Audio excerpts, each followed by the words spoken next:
Hello everyone. So, I am using a model that I created this time. So I've been working on this model for quite a while, um, and I am super happy with how it came out. Like, I had already made a few Hollow Knight themed 2D models before, but specifically in Toon Boom Harmony. Microphone. I think you are using camera microphone. Oh, apparently I was using the camera microphone and not the correct microphone, so let me just fix. Yeah, okay, so this should be USB microphone or USB 3 microphone. Is that the correct microphone now, or is it? Okay, cool. Sorry, I just have to fix everything because trying to set up this model took a lot of time and a lot of troubleshooting, and because of that, everything else has stopped working. As usual, that usually happens. But yeah, as I was saying, I've actually made a couple of models in Toon Boom Harmony, like 2D puppets for rigging purposes, for animation. I've made quite a few. And I have actually used Live 2D before for various things as well. I'm just going to toggle off my tablet because I'm not actually drawing right now, so it's kind of weird to have the model drawing while I'm not drawing. But yeah, this was the first time making something from scratch in Live 2D and then actually getting it to work to a face cam. And the model's not perfect. It is my first attempt, so I'm going to try and improve upon it with time. I have set up toggles for it, which is really cool. So I can move it to the center of my screen. It can move along with my head tracking.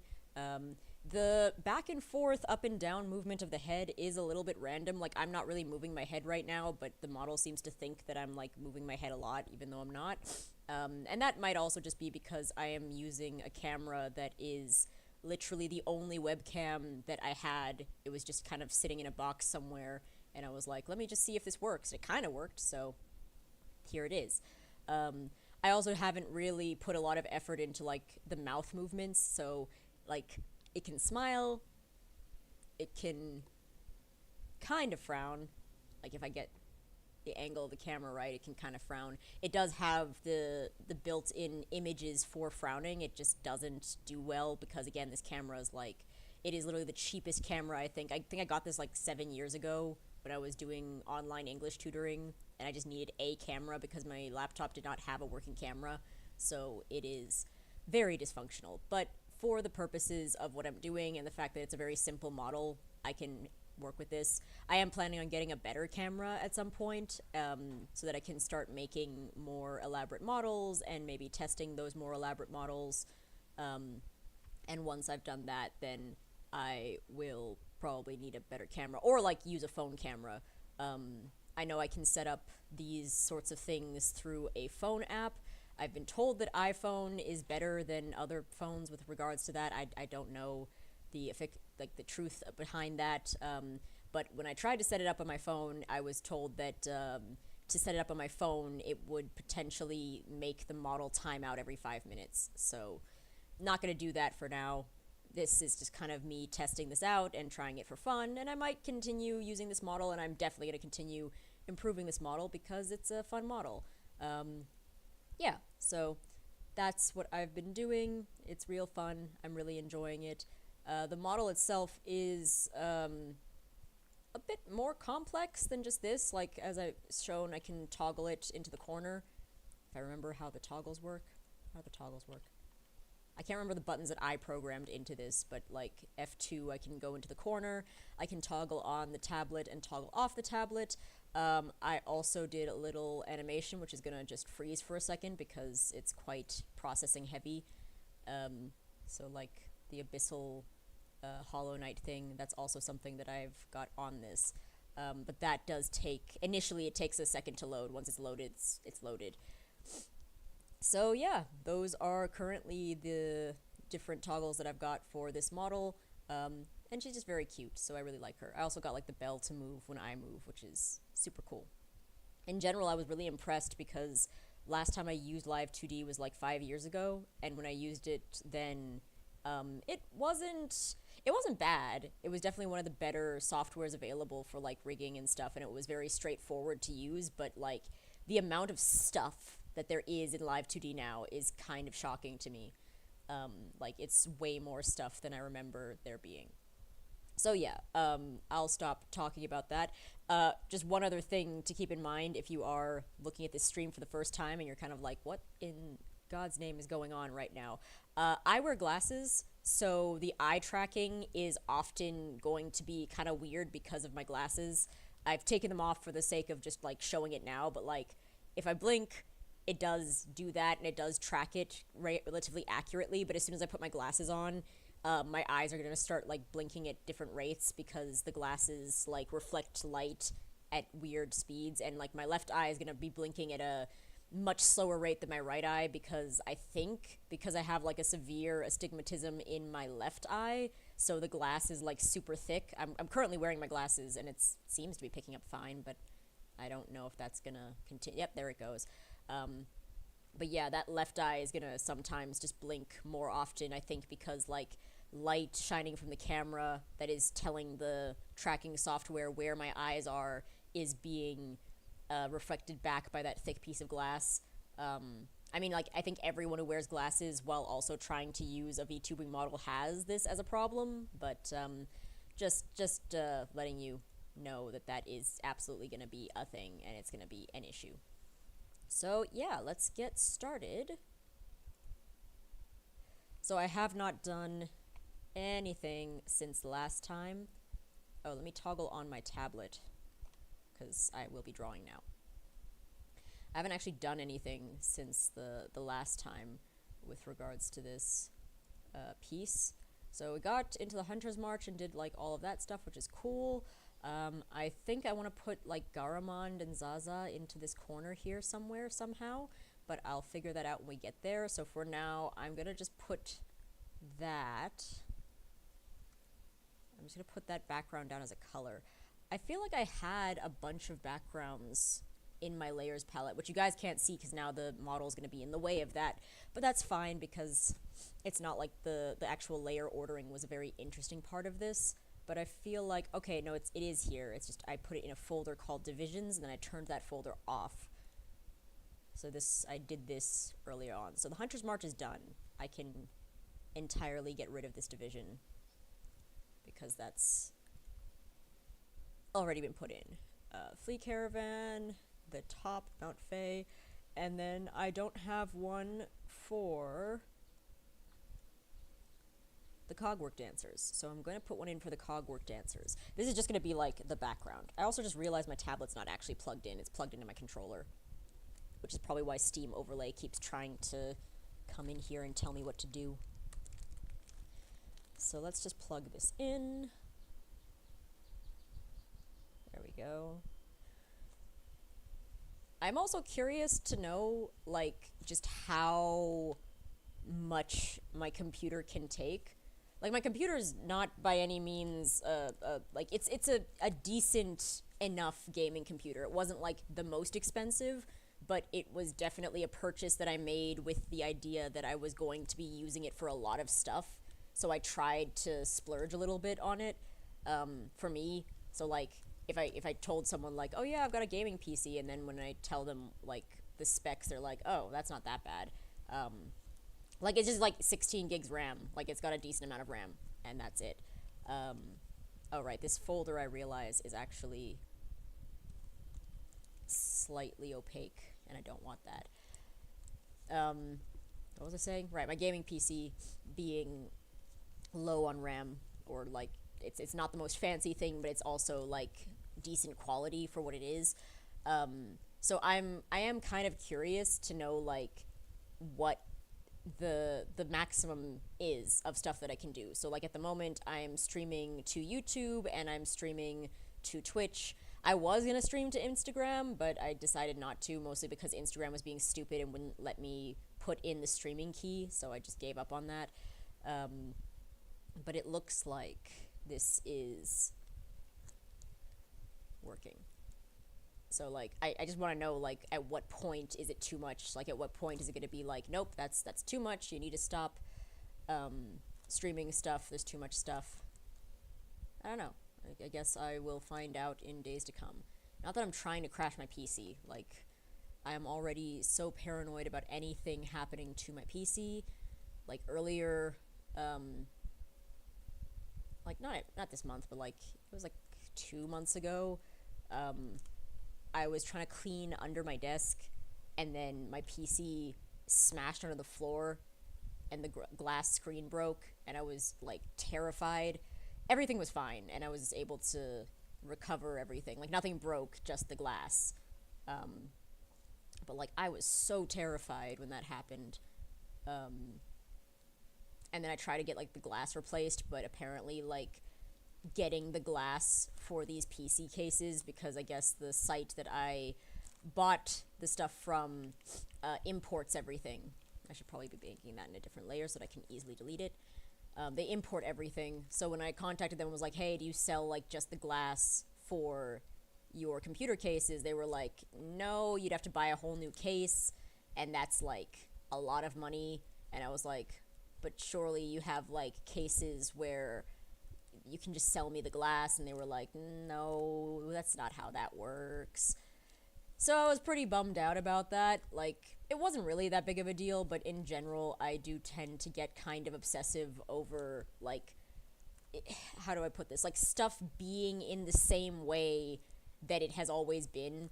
Like, I struggle with change, and it is kind of like a mental thing. Like, it's been a difficulty of my life for a long time, is, like, not being able to react to, like, change and things, specifically, like, things breaking. Like, it really messes me up if, like, something that I own and that I've been taking care of breaks.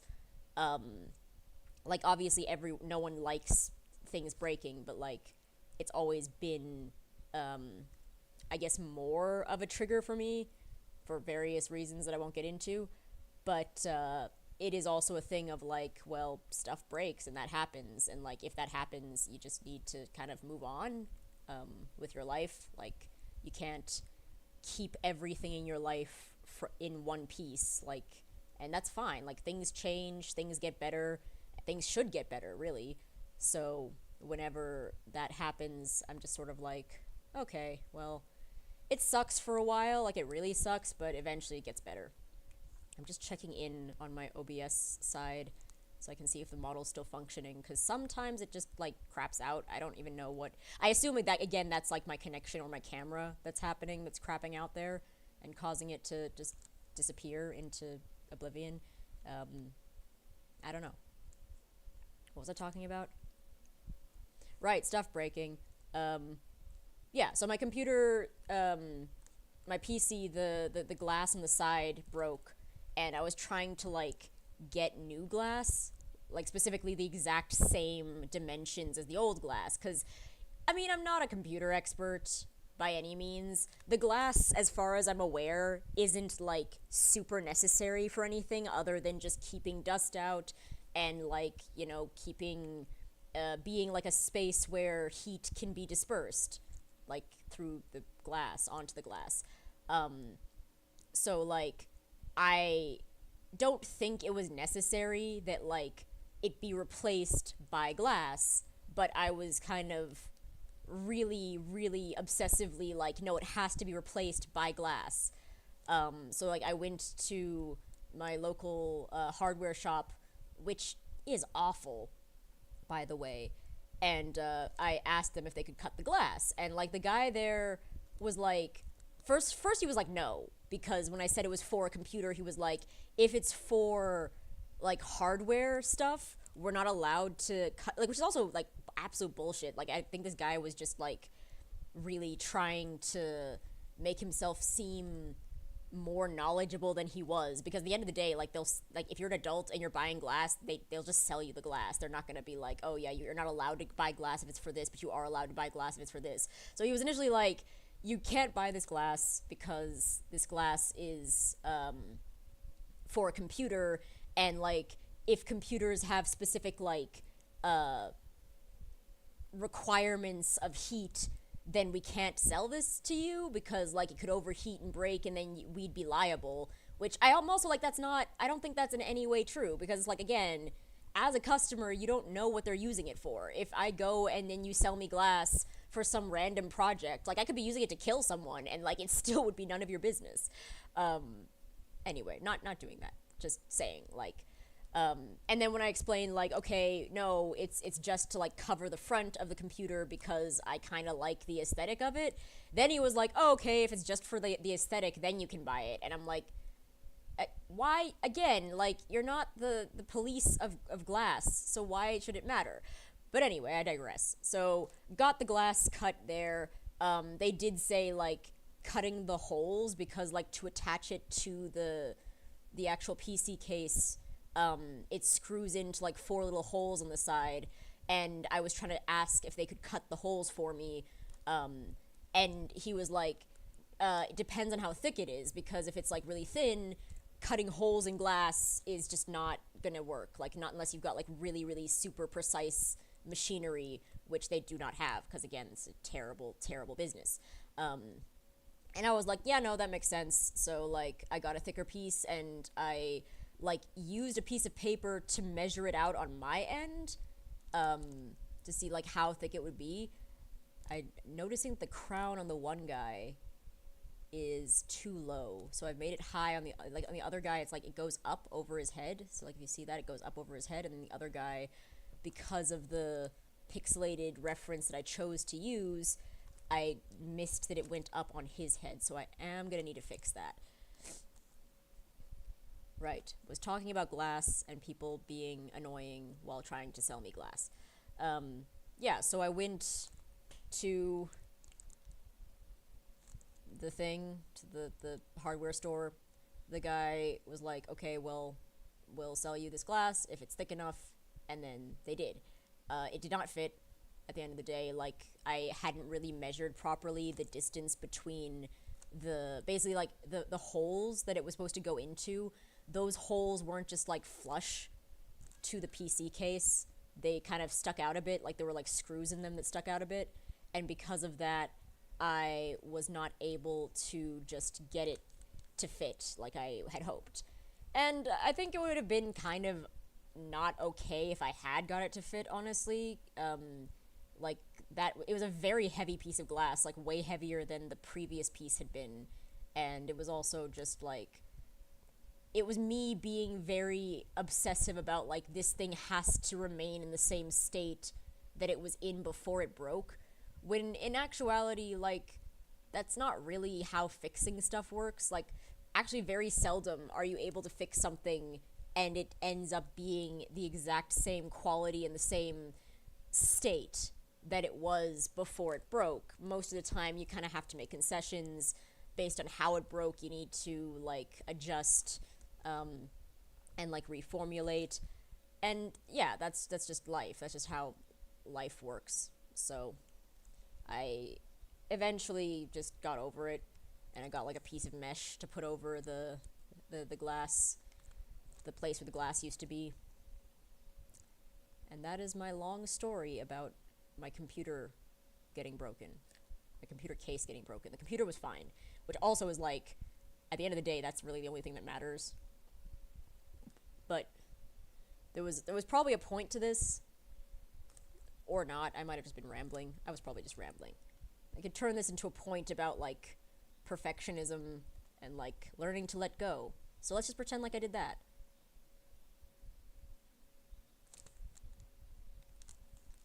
Okay, cool. Now, what am I currently on? Because I see that this layer is... What's layer 16? So this is Hogwarts Dancers. Oh, this is the line art layer. So this can be deleted now. As soon as you're done with your line art layers, it is a really good idea to just delete them, because otherwise you won't be able to see what your actual render looks like, and you will forget that it's there. Like, it'll be there and you'll be able to see it, but like, because you've been working on it for so long, you'll just kind of forget that it is there. And that can be a problem sometimes, because then there's bits of line art that are just inside the render that you don't necessarily want. Like, I've got bits of, like, the Mount Fay line art that's sticking into this render that I don't want. And I also have... Okay, so I've got a background of the Cogwork line art. I don't need that anymore, so I'm just going to delete that. It's also for the purpose of just making sure that the stuff on my screen is more or less clean. Like, I don't want this to be overly saturated with stuff. Like, I don't want it to be too messy, because if it gets too messy, then I won't really be able to see what I'm doing, and that's kind of a problem.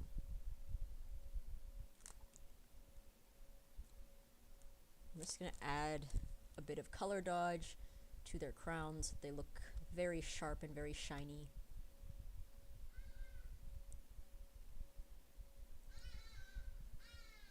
Like that.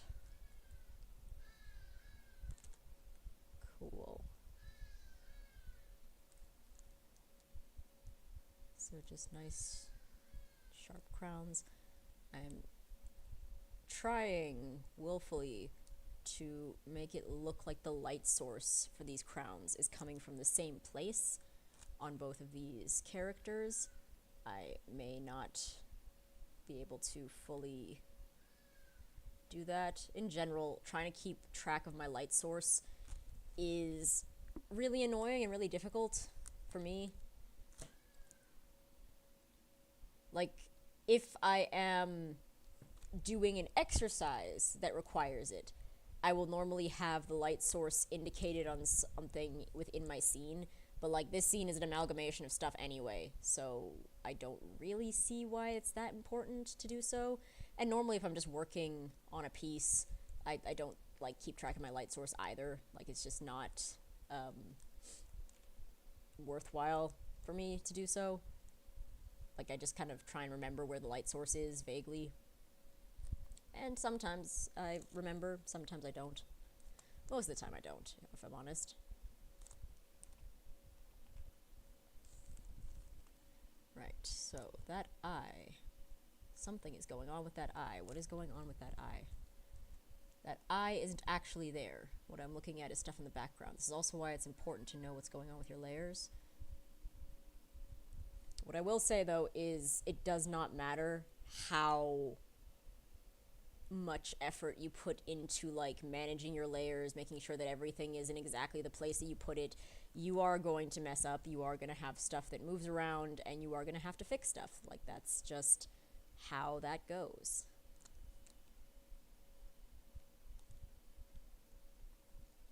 And when doing that,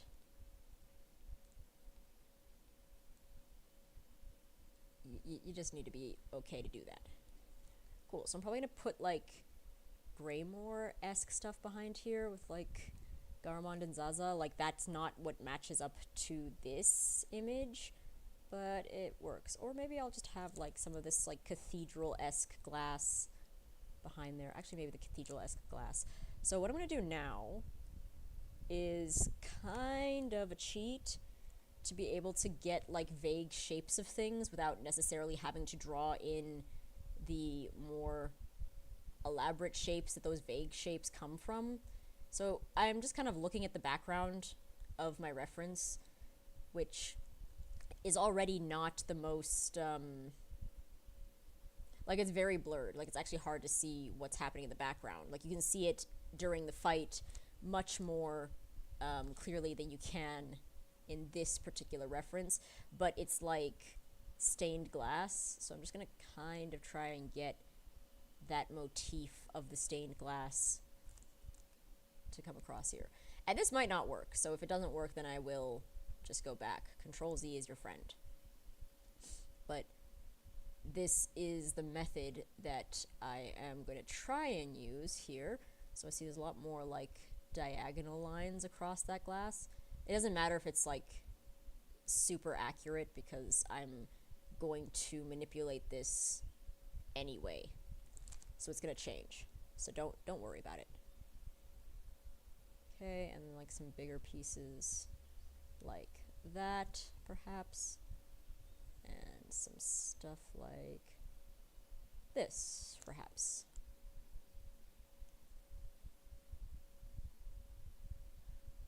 Okie dokes. So,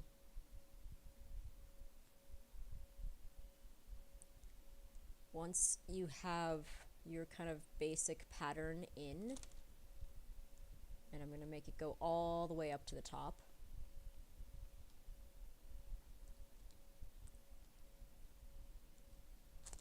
Like that, like so. Cool, once I've got that basic pattern in, I'm going to fill it with sort of this color, like maybe this color actually, yeah. So this like light that's shining from inside. I am also going to lower the opacity quite a bit because that light is not like full level.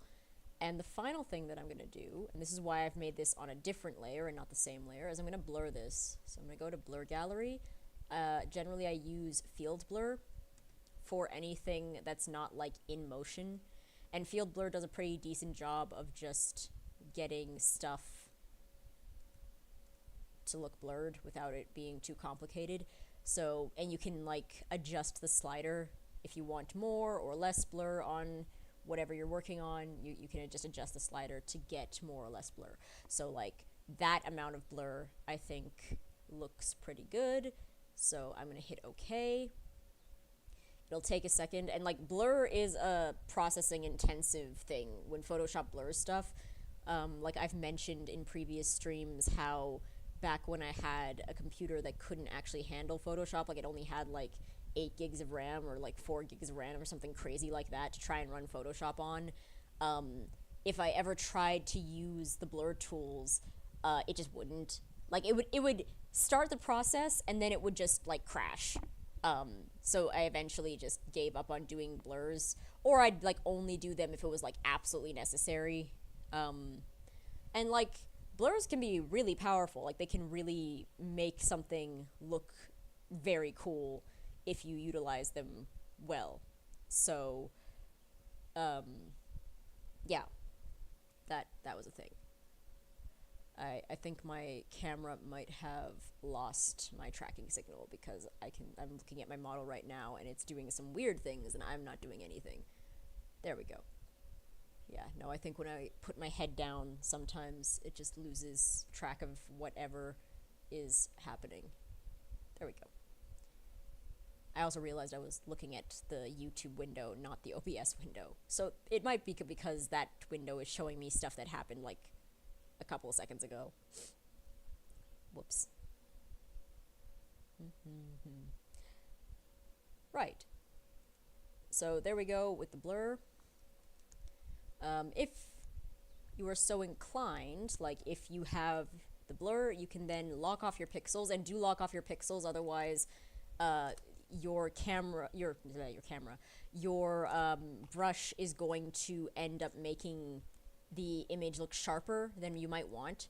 So with the pixels locked off, you can maybe just go in and adjust some of the colors of like the individual pieces of glass here.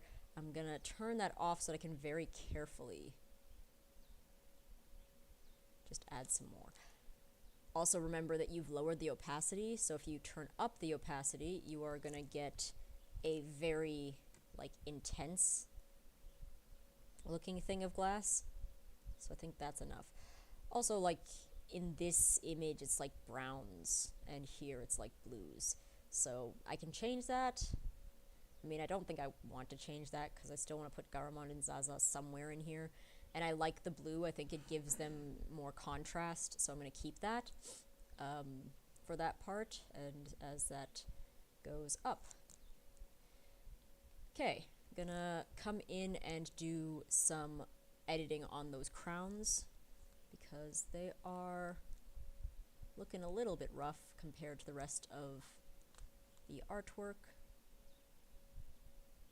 I'm actually like shocked at how much progress has been made just over like these short 2-hour, 1-hour stints. Like normally if I'm drawing, I'm not really paying attention to how much time it's taking. It's just sort of like it just goes until, and I was in my head looking at this project as one that was going to take a long time to finish, because it's technically just like a bunch of smaller pieces put together. So I was looking at it and thinking like, okay, this is gonna take forever. But it's actually not been that bad. It's a fairly decent amount of time, I think.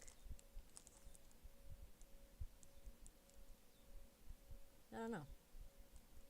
Maybe it's taking a long time. Like, this is the 5th stream, so it might be actually taking a very, very long time, but I don't know.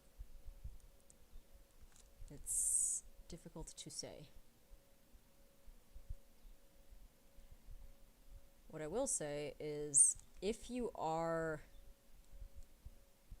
like me in that, like, you can't really put stuff down once you've kind of become fixated on it, you will need to.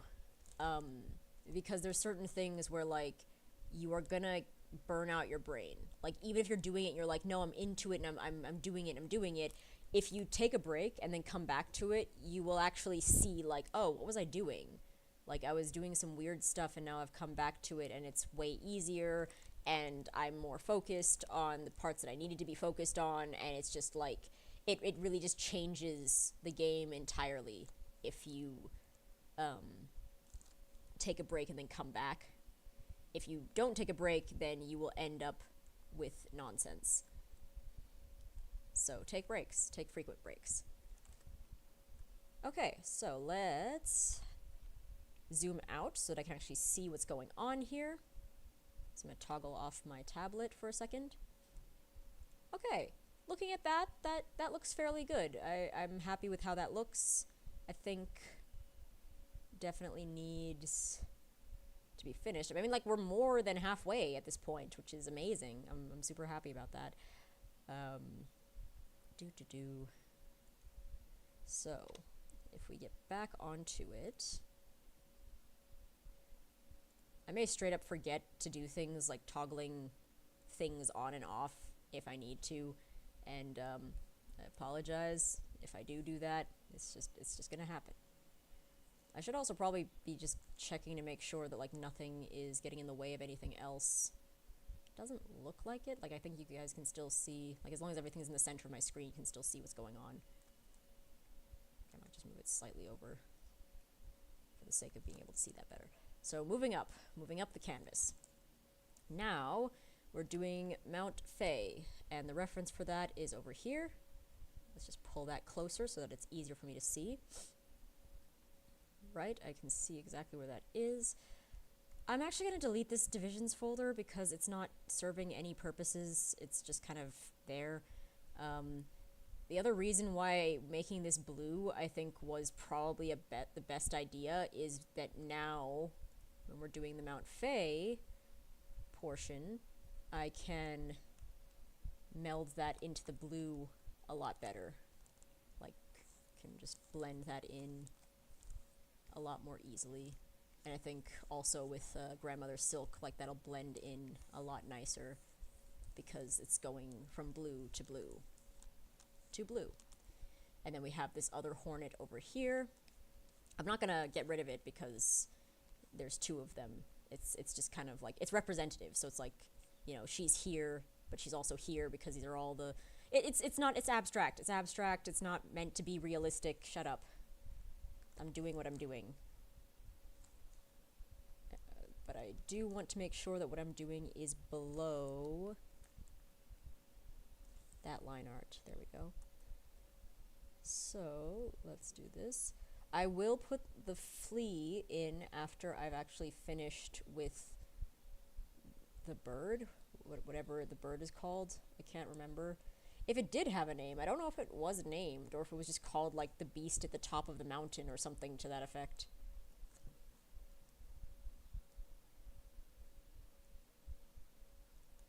But this guy, with his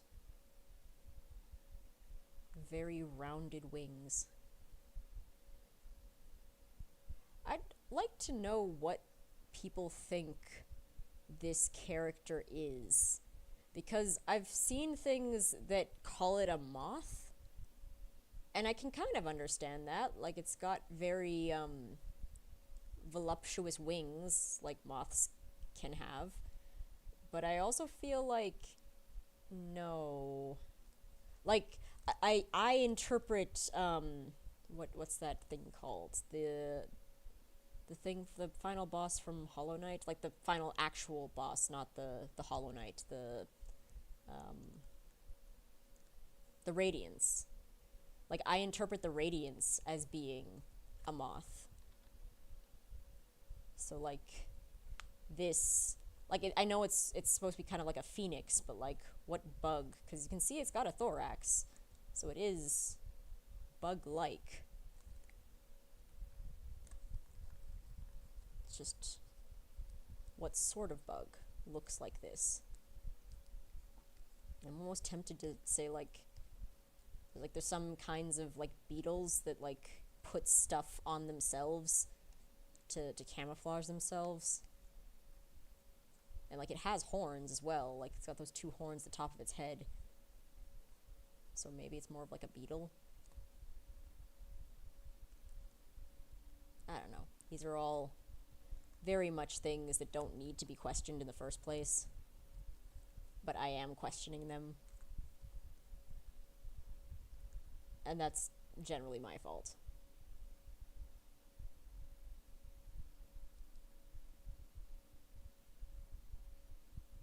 Because I just shouldn't be doing that. I'm going to kind of put in the bottom bit there. Like, this really is going to end up being mostly a silhouette. Like, if I render these wings, I actually don't know what I would be rendering.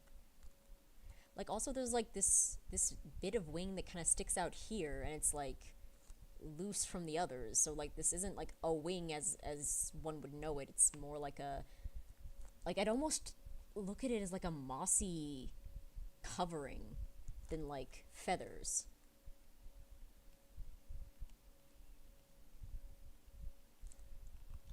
Like it's described as down, like feathering down.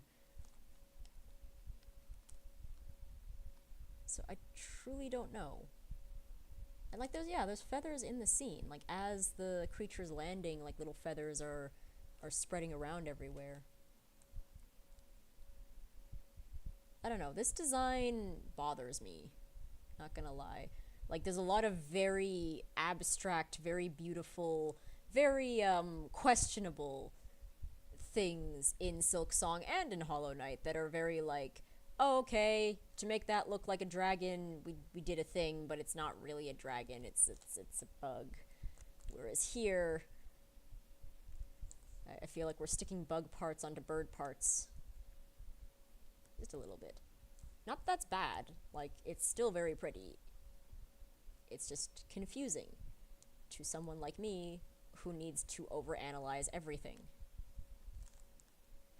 Also looking at the eyes, and yes, the eyes are blue.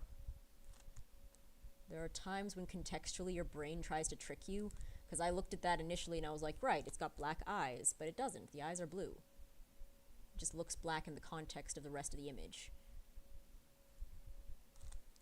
Like, if anyone's ever seen those optical illusions where it's like, it's a picture of a strawberry on a table, and like the strawberry is like super red and like saturated, and then there's like another picture which is the same picture but it's been reduced to grayscale, but you still see the entire room and the strawberry is red because your brain is stupid.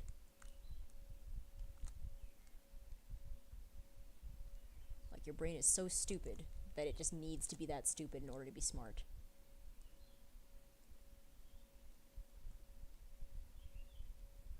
It's got very watery eyes. It's very cute in a kind of messed up way.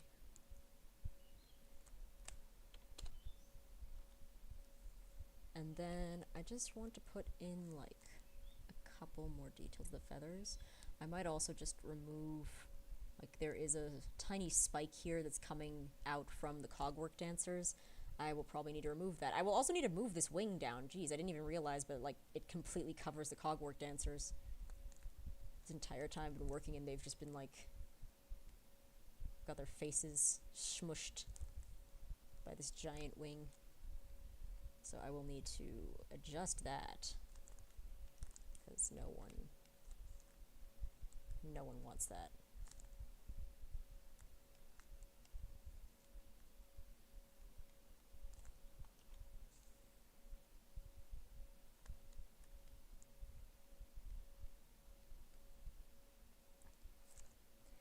Okay, so really the only adjustment that I'll need is to just put them over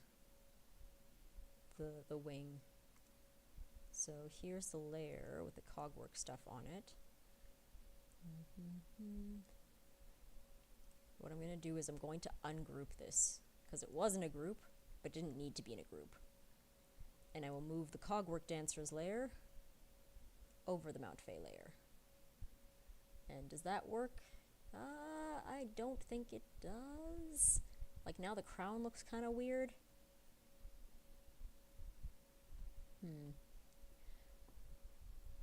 Let's just take it back so we can look at it. Okay, it doesn't actually look as bad as I thought it did. Yeah, actually, I think that does work. I'm gonna need to clean up the crown a little bit more, because now that wing is there, the crown just kind of disappears entirely, whereas before it popped out really nicely. So let's just work this into what we've got. I've mentioned before, but like, this really is why I love drawing in a digital format, because I can just make changes like this in as we go. Like, I can kind of look at the thing as I'm going and say, nope, don't like that, changing stuff around, or, you know, this is working, let's push that further. Whereas I feel as though traditional mediums, you don't have that kind of freedom. Like, there's a lot more planning that needs to go into, like, a traditional medium. You can't just pick it up and start doing it. Like, you can, but most of the time what you will end up with just doesn't look very nice. Like, I like being able to adjust on the fly.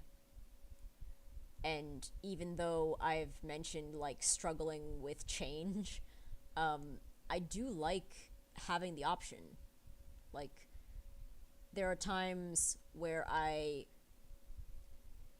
want to try something and I struggle to kind of get past the mental hurdle of, would trying this thing potentially destroy the overall artwork, and is that worth it to try something out?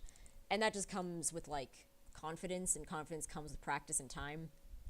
So, like, in terms of building up your confidence, I think it's always worth it to try something, even if it does end up looking weird or, like, messing up what you've done before. Like, that's how you learn. You learn by trying, you learn by making mistakes. And if you're never willing to try, if you're never willing to make a mistake,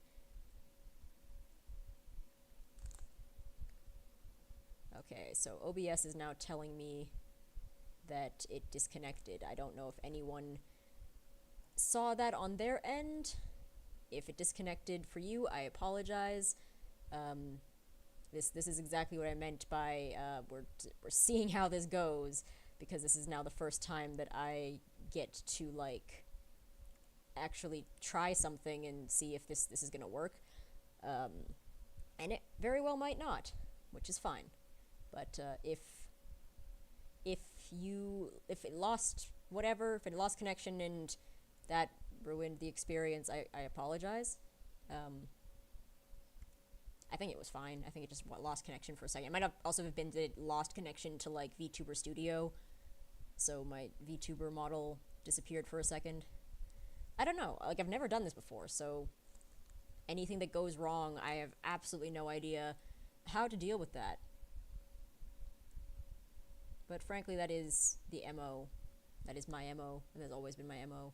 So, yeah. That's just where we're at.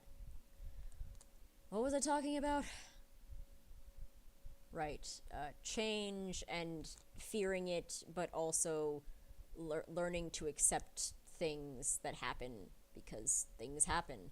And, like, failure is part of things happening, and learning that things happen. So, whoops, I accidentally deleted Hornet's head there. I just wanted to delete some of this wing structure. Some of this line art I am actually going to keep, because if I turn it off, like, that looks weird. So I'm gonna keep a lot of this line art and just delete what I don't need. But yeah, like, if you're afraid of change, if you're afraid of failure, if you're afraid of, like, life, essentially, you're really gonna have a rough time in everything. And I like to think that every time I draw something, that I am doing it with knowledge that every time I am finding out something new, or I am building up a skill set that's already there.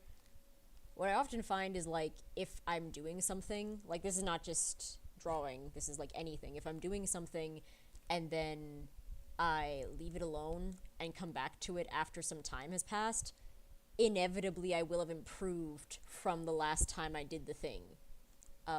Like, that's just something that's kind of been my observations of myself throughout my life, is like having time to kind of assess or just like let my brain kind of settle on whatever I'm doing helps me to improve. And like there have been times where like I've tried something new and I wasn't really making progress on it, or I wasn't feeling like the level of skill that I was achieving was high enough, and I'd leave it alone, but then I just never returned to it. And then I would look at it later and be like, oh, I actually kind of wish I had, or I wish that I'd given it another shot, like maybe without as much pressure to do it perfectly. For example, like I used to play the violin when I was young. I played the violin for like 9 years, actually. Like, it was a long time. And I think there was a bit of a sunk cost fallacy there, because I thought that I had to continue practicing, even though the method that I was using, like, because there's different violin methods that you can use, the method that I was using wasn't really good for my age range, and also the teacher that I had at that point was terrible.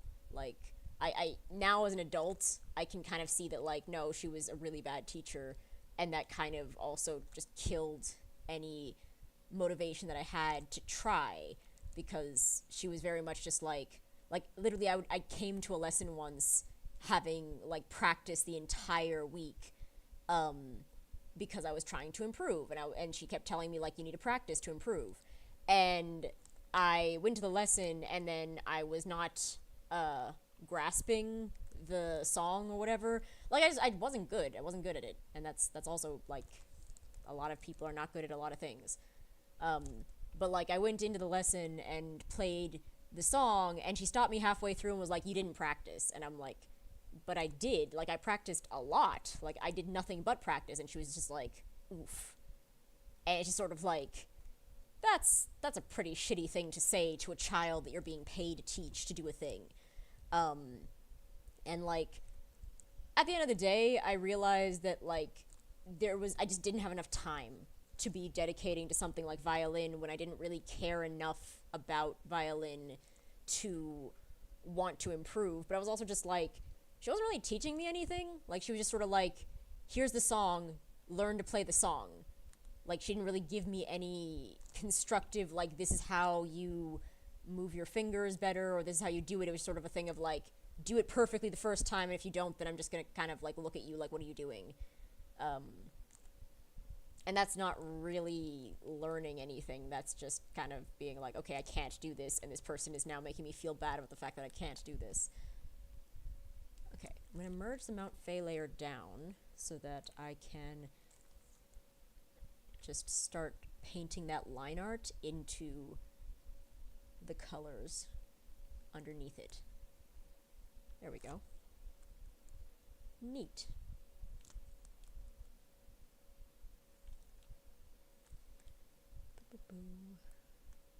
Okay. So let's just take a step back. So as always, you always want to have a look at your work from a distance, just so that you can see if everything is going according to plan. This is also good for like just kind of turning off your brain to it, because like especially with this, because it's such a huge canvas, I'm working on segments at a time, so I have no idea until I zoom out what the full picture looks like.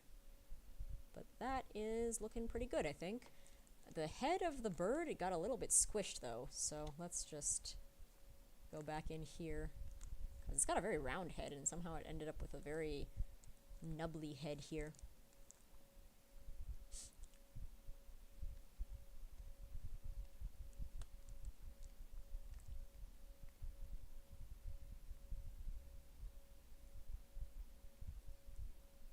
That nub back. Also realized like I gave it horns that are like horns, but it's actually more just like two triangles. So I'm gonna erase that. I know I keep saying like it doesn't matter if it's accurate or not, because at the end of the day this is kind of my own thing that I'm making for me. But at the end of the day, I also do prefer accuracy to a point. Like there's some times where I'm like, I don't care. Like I've lost the ability to care about like teeny tiny things here and there, but then there's times where I'm like, nope, that needs to be exactly as it's shown, and if it's not, it's gonna bother me. So I have no ability to assess the rules by which that is the case. It is just the case. So I will simply do what I need to do to get it to work. And there we go. Let's give this moth some ears. This moth, phoenix, bird, creature of the night. Let's give it some ears. I'm almost wondering, because like I like how the wing kind of actually frames them now. Like initially I was really not happy with that, and now I'm like, actually I like how it looks. So I like that that kind of just divides this entire space into this, up into the mountain area. And I'm probably gonna add like snow, like lots and lots of snow and stuff up here as well, for adding a little hornet. But I'm wondering if I could make that frame like more frame-like. I don't know. That's maybe a question that I will answer a little later instead of trying to answer that now.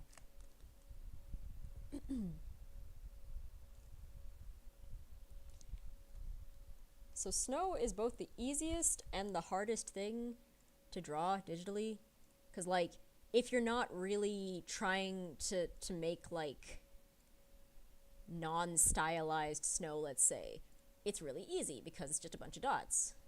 And I sometimes use my mouse to do the dots, and sometimes I'll use my brush to do the dots. The thing is, with dots and my brush, because my pressure sensitivity is not super high, I do need to press pretty hard, and what happens when you do that, so let's like zoom all the way in, what happens when you're like pressing super hard is that like it ends up kind of moving off to the side slightly, and then it's not a dot anymore, it's like a line.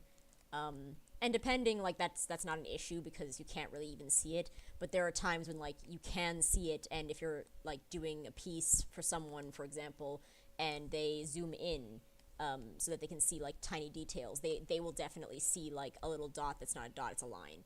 So I tend to be a lot more careful when drawing snow. Like some people just go like da-da-da-da-da, but like that'll definitely give you lines if you're doing like kind of a stippling effect. I also like having variants of size, but unfortunately, like you can make your brush bigger and smaller. That's also something you can do, and like it feels weird. It doesn't feel nice to do that. So there's my snow at the, whoops, that went too far. Like just at the top, and like maybe a little bit at the bottom here. It's not showing up as much in the bottom. And I see like there's a piece of line art here that escaped. We can't have that, so let's get rid of that.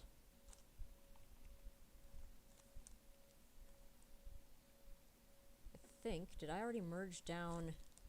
What is this? Yeah, okay, this is the entire thing, including line art. I also need to remember that there's a flea over here.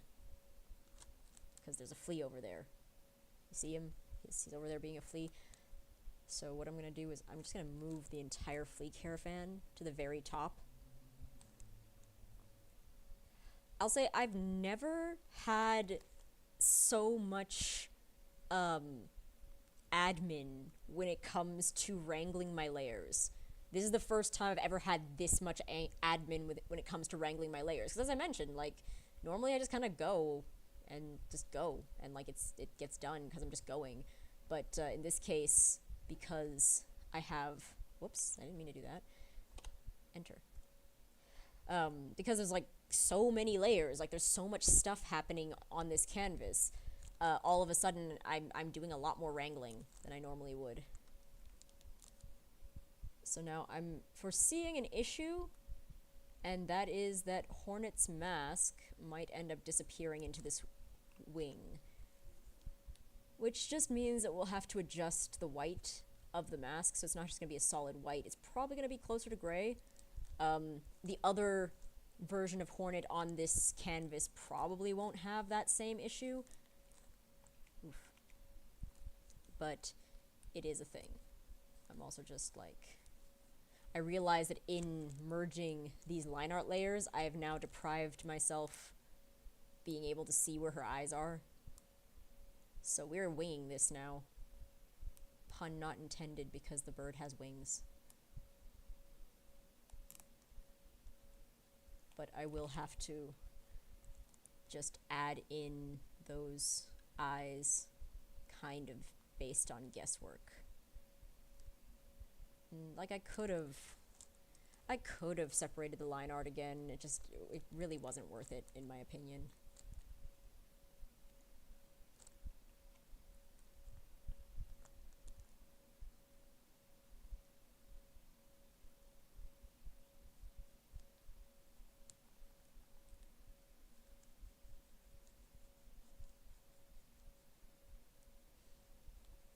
Right, so I'm just kind of doing like block colors. Like right now it's gonna look really awful, but it will end up looking like a thing again, I promise. So this is actually a method that a lot of people do use, and I think some people use it very successfully. Where essentially, like, you have your block of stuff, and you just go and you draw on it. I personally would never try that. I do not have the sort of confidence necessary to be able to just take a block and start drawing features on it and turn it into a thing. Like, I very much need my line art from beginning to end.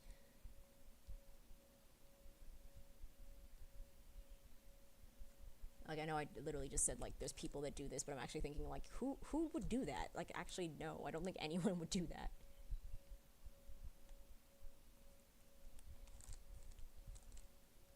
Because it's just, like, it's so rough. Like, it's so rough, and I have no idea where one thing ends and where the next thing begins. Like, what is Hornet's eyes? What is Hornet's eyes? What do her eyes look like? They're very close to the bottom. That's her in the flea caravan. It's so cute. Yeah, they're very close to the bottom of the mask. I think whenever I'm drawing her, I tend to make them a bit higher.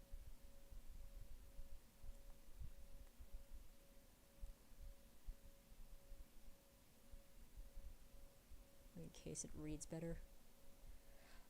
Oh yeah, so speaking of the masks, in my...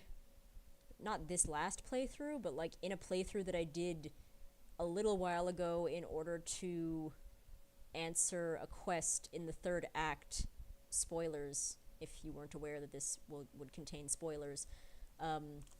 In the third act, I went to the top of Mount Fae again, in order to fight this lady who is there now and is like, come and fight me. And then if you go to the top of Mount Fae, you find a dead body, and then you're like, oh crap, she died. But she didn't die, you just have to hit her.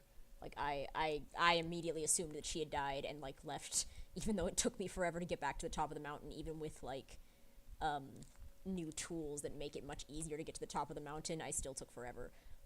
And then I left because I was like, okay, she's dead. There's no point in coming back. She's not dead. She's very much alive.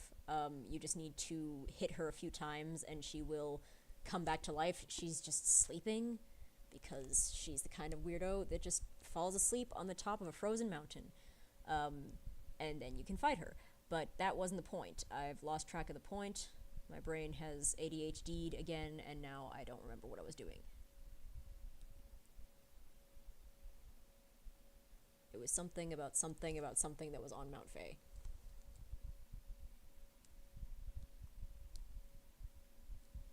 If I remember, it'll come back to it, but presumably it wasn't that important if I just forgot halfway through the anecdote.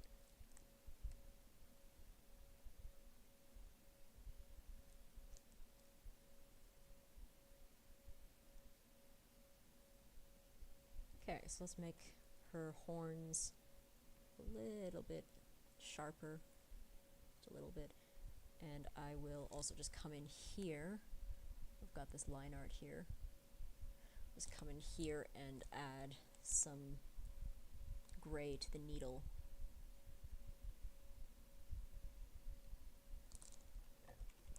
Oof, that looks bad. Generally, if I'm doing things like needles that are very non-organic shapes, unless they're like, you know, thorns, but like sewing needles are non-organic shapes, I will use selection tools to make my life easier.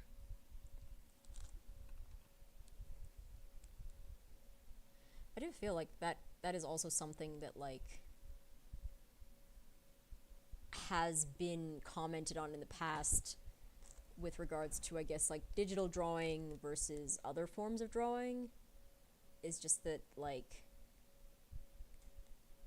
you know, with digital drawing there is a lot of just needing to get good and needing to learn how to do stuff, and like digital art as an art form does allow you to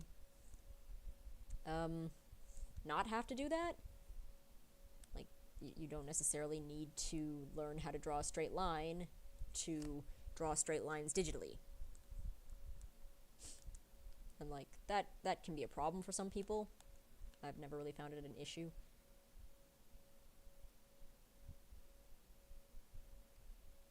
Okay, where was I? There we are. Right, and her legs.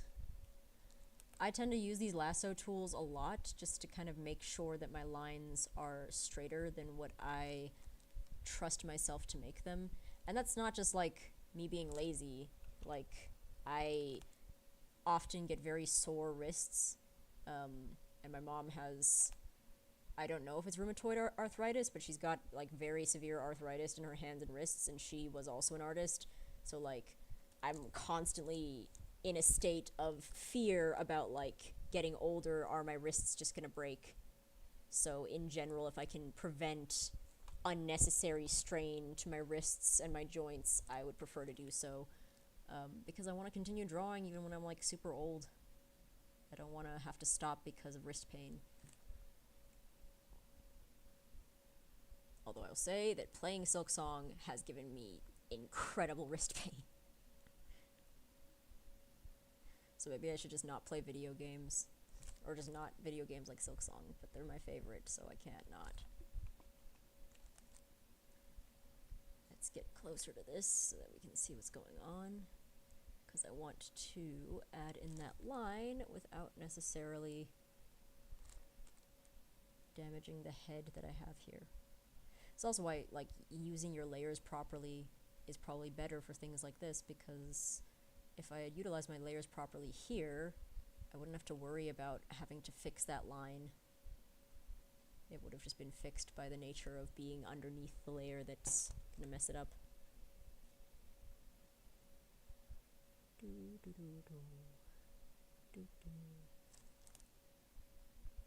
Yeah, I still haven't remembered whatever it was I was gonna say earlier. Something about the mountain. Oh, yes, I do remember what I was going to say earlier. Okay, so on Mount Fae is the mask maker, at least the mask maker for Silksong. Because in Hollow Knight, I recall meeting a guy, or I think it was a guy, meeting someone who had a mask, and they had a bunch of masks in their thing, and they were making masks, and then you could knock their mask off, and their face was all messed up.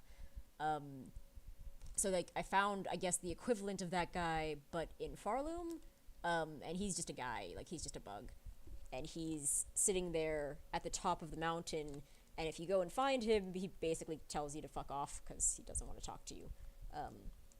Like he's busy making masks, but like it's definitely been something throughout the Hollow Knight lore where they kind of talk about the masks and how the masks are necessary for these creatures to kind of gain sentience. So like this mask maker, but like there's bugs that are definitely not sentient, and they also have these masks on them. But I guess like the masks that are more unique and original have a degree of sentience that they gain by having said masks. It's a very fascinating like underarching aesthetic, but it's also just a very fascinating thing in general. And like I am very curious to know more about that lore wise. And you know, just for other things. Fade down cloak. Let's go. I'm gonna add in this last wing. I don't know if we'll actually. I might finish this in this session. I say that. I'm probably not. I feel like Grandmother's Silk is gonna take some time. I'm gonna spend a lot of time on her hair. So forget that I said that. But we're getting close. We're definitely getting close. And the closer we get, the more excited I get. I'm also looking at this being like, I should definitely make a Christmas piece that's like, got the fade down cloak in it. Which doesn't even make sense, because in South Africa where I live, Christmas time is hot. It's the middle of summer right now. So like, the Yuletide, chestnuts roasting on an open, there's no fires other than the ones that are being started illegally to burn trash, and like it's hot. It is hot as balls. So like, yeah, it's not wintry and pleasant like that. Like it's very beautiful, but like it's like summery beautiful. Like it's everything's very lush and green, and like there's a lot of summer stuff that one can do because it is summer. And it's always been like such a weird thing to me that like the mall Santas, that even though it is the middle of summer, it is like the hottest that it will be this entire year, the mall Santas will still be dressed in like polyester winter clothes. Like polyester so that they don't die of heat stroke. Like it's definitely not as hot as it looks, and like obviously they're in a mall and the mall is air conditioned, but like it just never made any sense to me, because you still see advertisements for Christmas stuff around here where they're like showing like snowy whatevers and like fires, like fireplaces going and stuff, and I was just sort of like, it just, you know, given that Christmas, like maybe not Christmas, but like given that December holiday time is more or less like just a capitalistic like aesthetic holiday for most people. Like if you celebrate it religiously, then yeah, it's different. But like if you don't, like if you're like me and like a lot of other people and you don't really celebrate the religious aspects of it, you just kind of like are made aware of it by like the fact that they start playing Christmas music inside of the grocery store.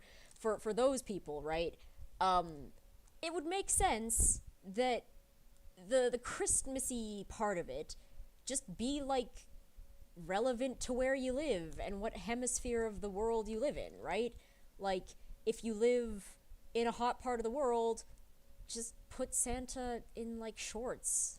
Like I don't know, maybe he changes entirely, like if the aesthetic changes from being like wearing winter clothes to wearing shorts.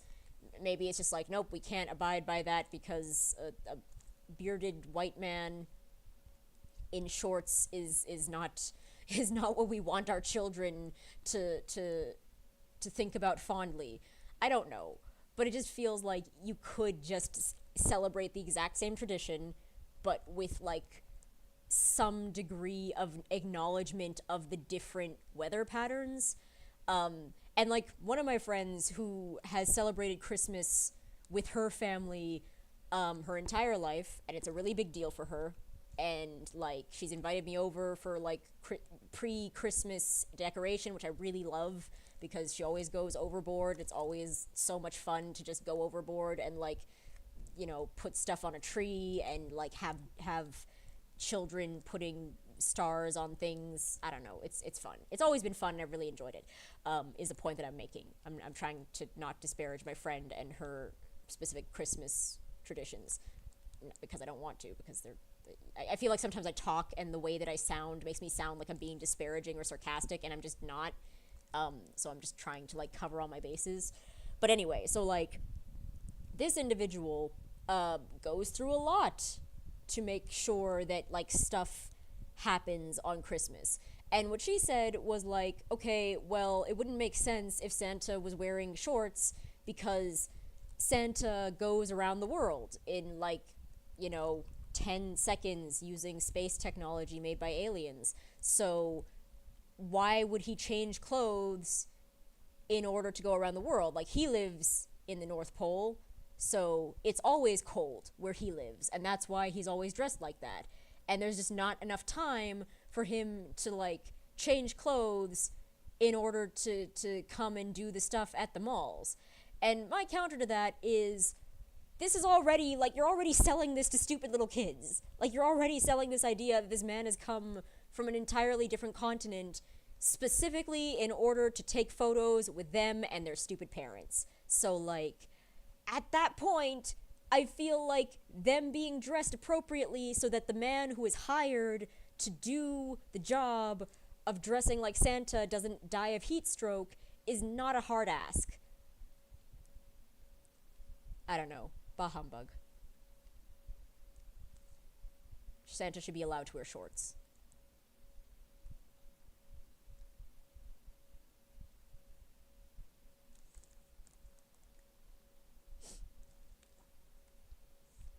Okay, so that's my very weird rant about Santa Claus and stuff. Which doesn't need to be in this video at all, but it will be. Right, how far am I? Let's take a step back once again and have a look at where we are. Okay, so just completely coincidentally, that one section we were just working on has become super Christmassy. But, yeah, let's Santa wear shorts. So what I think I'm going to do is I'm going to add some feathers, just coming down from the fade-down cloak on this side and on this side, so they don't interfere with Grandmother's silk too much. I might also move Grandmother's silk up. I don't know yet. Like, her hair is white, so it should blend into this bit quite nicely, I would hope. And I think I'm just going to finish that flea, and then I will call it a day. So, couple things. I already have this flea that I made last time. I could, if I wanted to, copy him over and just adjust him to make him fit into the rest of the drawing. And that's probably exactly what I'm going to do. This is also why having things on different layers is awesome, because it means that you can do whatever. Wow, there is a very loud something that is just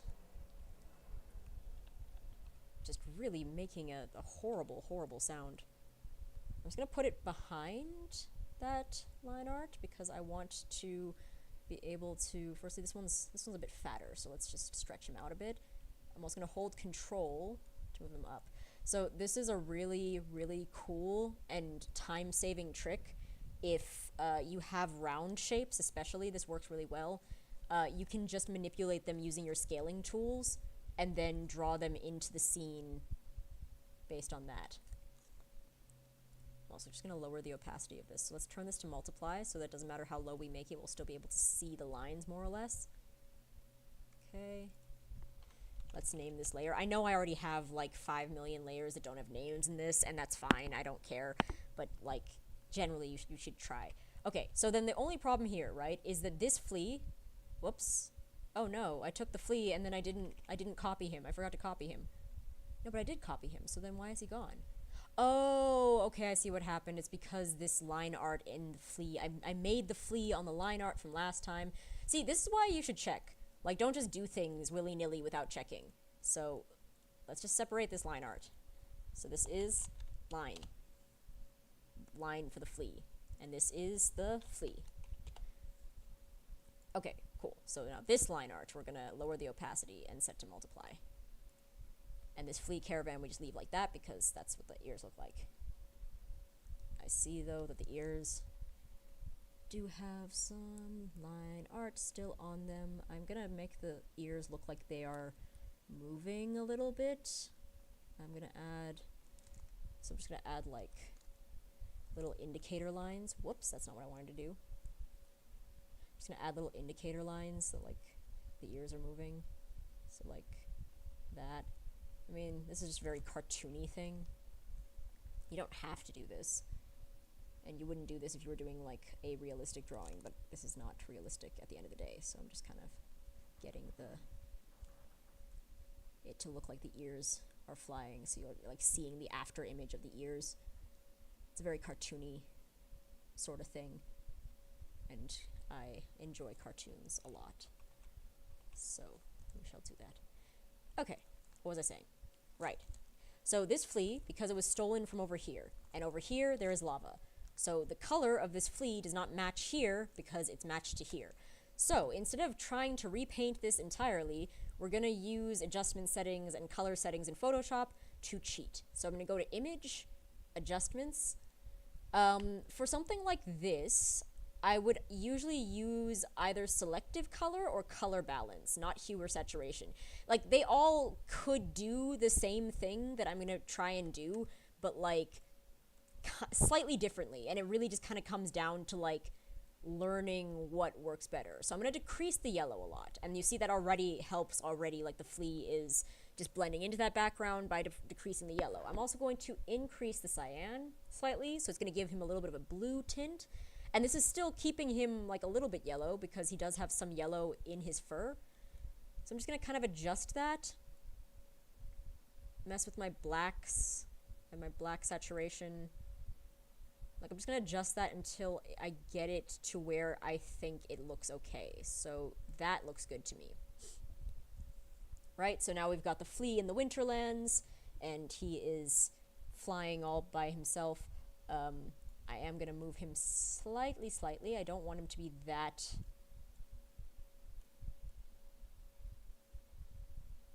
Like, right here, he's like right in front of the thing's chest. Do I want him to be right in front of the thing's chest, or do I want him to be, like, there? Decisions. Actually, I think I'll leave him exactly where he was. I was going to move him, and now I'm not going to move him. Right, and then just doing a color check to my reference. Yeah, their tongues and mouths are pretty red. So we're just gonna do, like, some pink here. And we're just gonna add that pink in there, like so.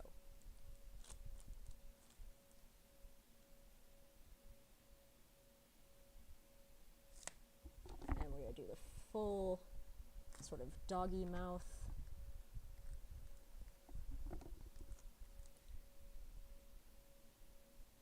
On this. It might actually not be that pink. Like, that's quite an intense pink. Let's just make that more toned down towards the background. Yeah, that's better. Like, I could have left it that pink, and that would have made sense, because, again, these are, like, very cartoony things in the midst of all the less cartoony stuff. So it wouldn't really have mattered that much, but I'd prefer that it blend in a little bit better color-wise. Just, like, if the general overall composition isn't working, then I am inclined to force it to work. Making sure that my selection tool is on additive so that I can draw in its little legs. So something that I saw on Instagram a while ago, but like it's a very like notable thing, is that in all of Hornet's journal entries, for the things that she encounters on her journeys, all of them that are fluffy, she specifically talks about them in a very endearing way because she like likes fluffy animals, and I thought that was just so cute. So there's like a lot of art of like her hugging the fleas in like a fade down cloak because it's also fluffy. Like she talks about some of the bugs in the moss grove and how they would be fluffy, and like she liked fat fluffy things. So she was talking about like them looking like they're fluffy but they're actually not, so she was disappointed. Like in general, I am really enjoying how much character Hornet has in Silksong. Like she's just a super relatable person. I mean, yes, as a badass warrior bug, she's super relatable. I mean, now I have this V2 wing model, so yes, she's super relatable. But she's also just like relatable in that a lot of the dialogue that she has is accurate to, I think, what the player is feeling. It's not just like, oh yeah, someone's telling you to go on a quest to go deliver some pieces of rotten meat, and she's like, yep, I'll do that because that is my duty. She's like, no, what the hell? I don't want to deliver rotten meat. What are you talking about? That's very much an exaggeration and not part of the dialogue in the game. I can also just hear the thunder. The thunder is coming down soon. Oof.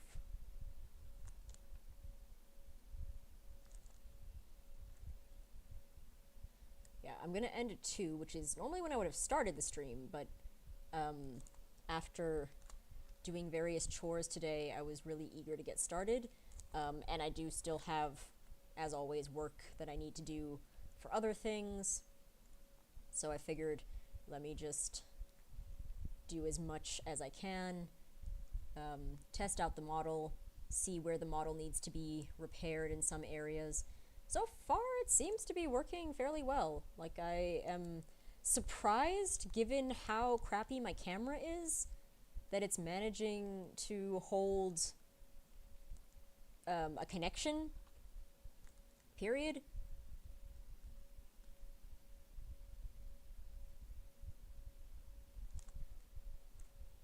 Like, I'm surprised, but yeah.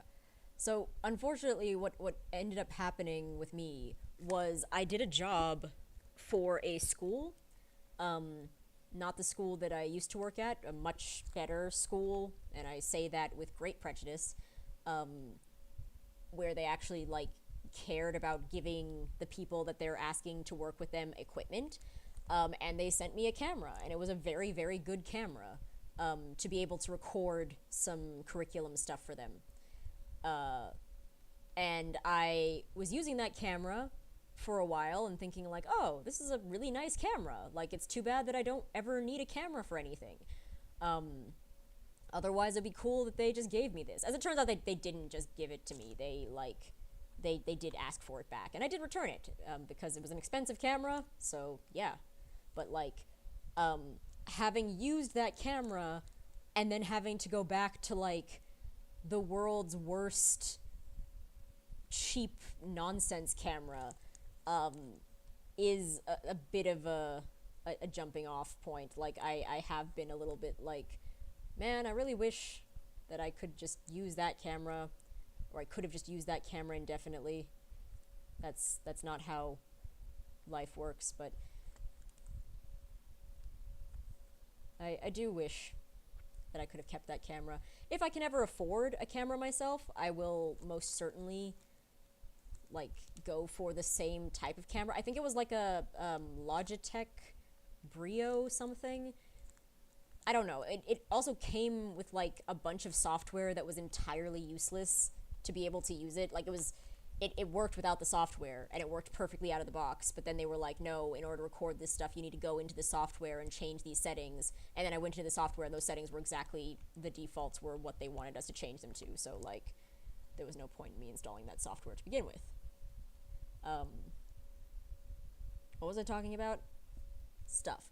Right, yeah, so I'm surprised that such a cheap and frankly horrible little camera is doing such a decent job of the face tracking.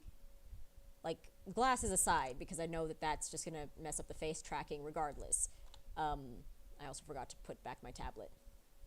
Like, that aside, it's doing a really, really good job. I think next time I will see about getting something kind of similar to this camera that I have. So it's still gonna be really cheap, but like, I don't know, maybe I'll splurge. Depends on affordability by the end of this month. Like, I feel like everyone in the world is currently looking at their finances being like, okay, yeah, can I afford Christmas? No? Okay, we're still doing it though. Okay, so I have half an hour left already, and if we... Oops, okay, I see Photoshop is doing some weird stuff. Lately, I think this is because, I said lately, this is because of the fact that I've been doing all this high processing stuff on my computer, but like lately I've noticed Photoshop struggling to keep up with what I'm doing, especially when I'm doing like something of this size. Like it's doing enough, but it's doing okay. Also, am I having a stroke? I feel like I'm just babbling. I'm gonna sip my coffee. Okay, so yeah, we are nearly done. We've only got the top and the bottom, and you know, Hornet, the final thing, and then I see there's another flea over there, which is fine. I'm probably just gonna duplicate this flea. Actually, that's exactly what I'm gonna do. I'm just gonna duplicate this flea over here. So copy, and let's flip him horizontally. And he's going to be over here, and he's going to be Hornet's companion flea. So he's going to come right over here. Could also do like a little bot fly, but as I think I've mentioned in other streams, like they're fine, they're cute and everything, but I'm not like the biggest fan. Like I know there's a lot of people who are like those robotic flies, not bot flies by the way, because a bot fly is something very different and way more horrific. But those flies are pretty useful. The robotic ones that you get from the 12th Architect. Okay, so let's just adjust him to a color that's a little bit between this and that. Because, like, she's kind of in the Hunter's March, so he's going to be a slightly different color than this one that's here in the lava place. Ow. I'm just going to make his mouth slightly more accented. Go back to normal. Oftentimes I will change my brush mode and then forget that I've changed it, and then when I change it back, it just looks, everything looks different, everything's wrong. Okay, there we go. So that's looking good. I like how the fleas are kind of scattered throughout like little Easter eggs. I will probably need to write a note to myself to include Garamond and Zaza. But yeah, we're already at good old Grandma Silk. Okay, just making sure there's nothing on that layer. So let's call this color.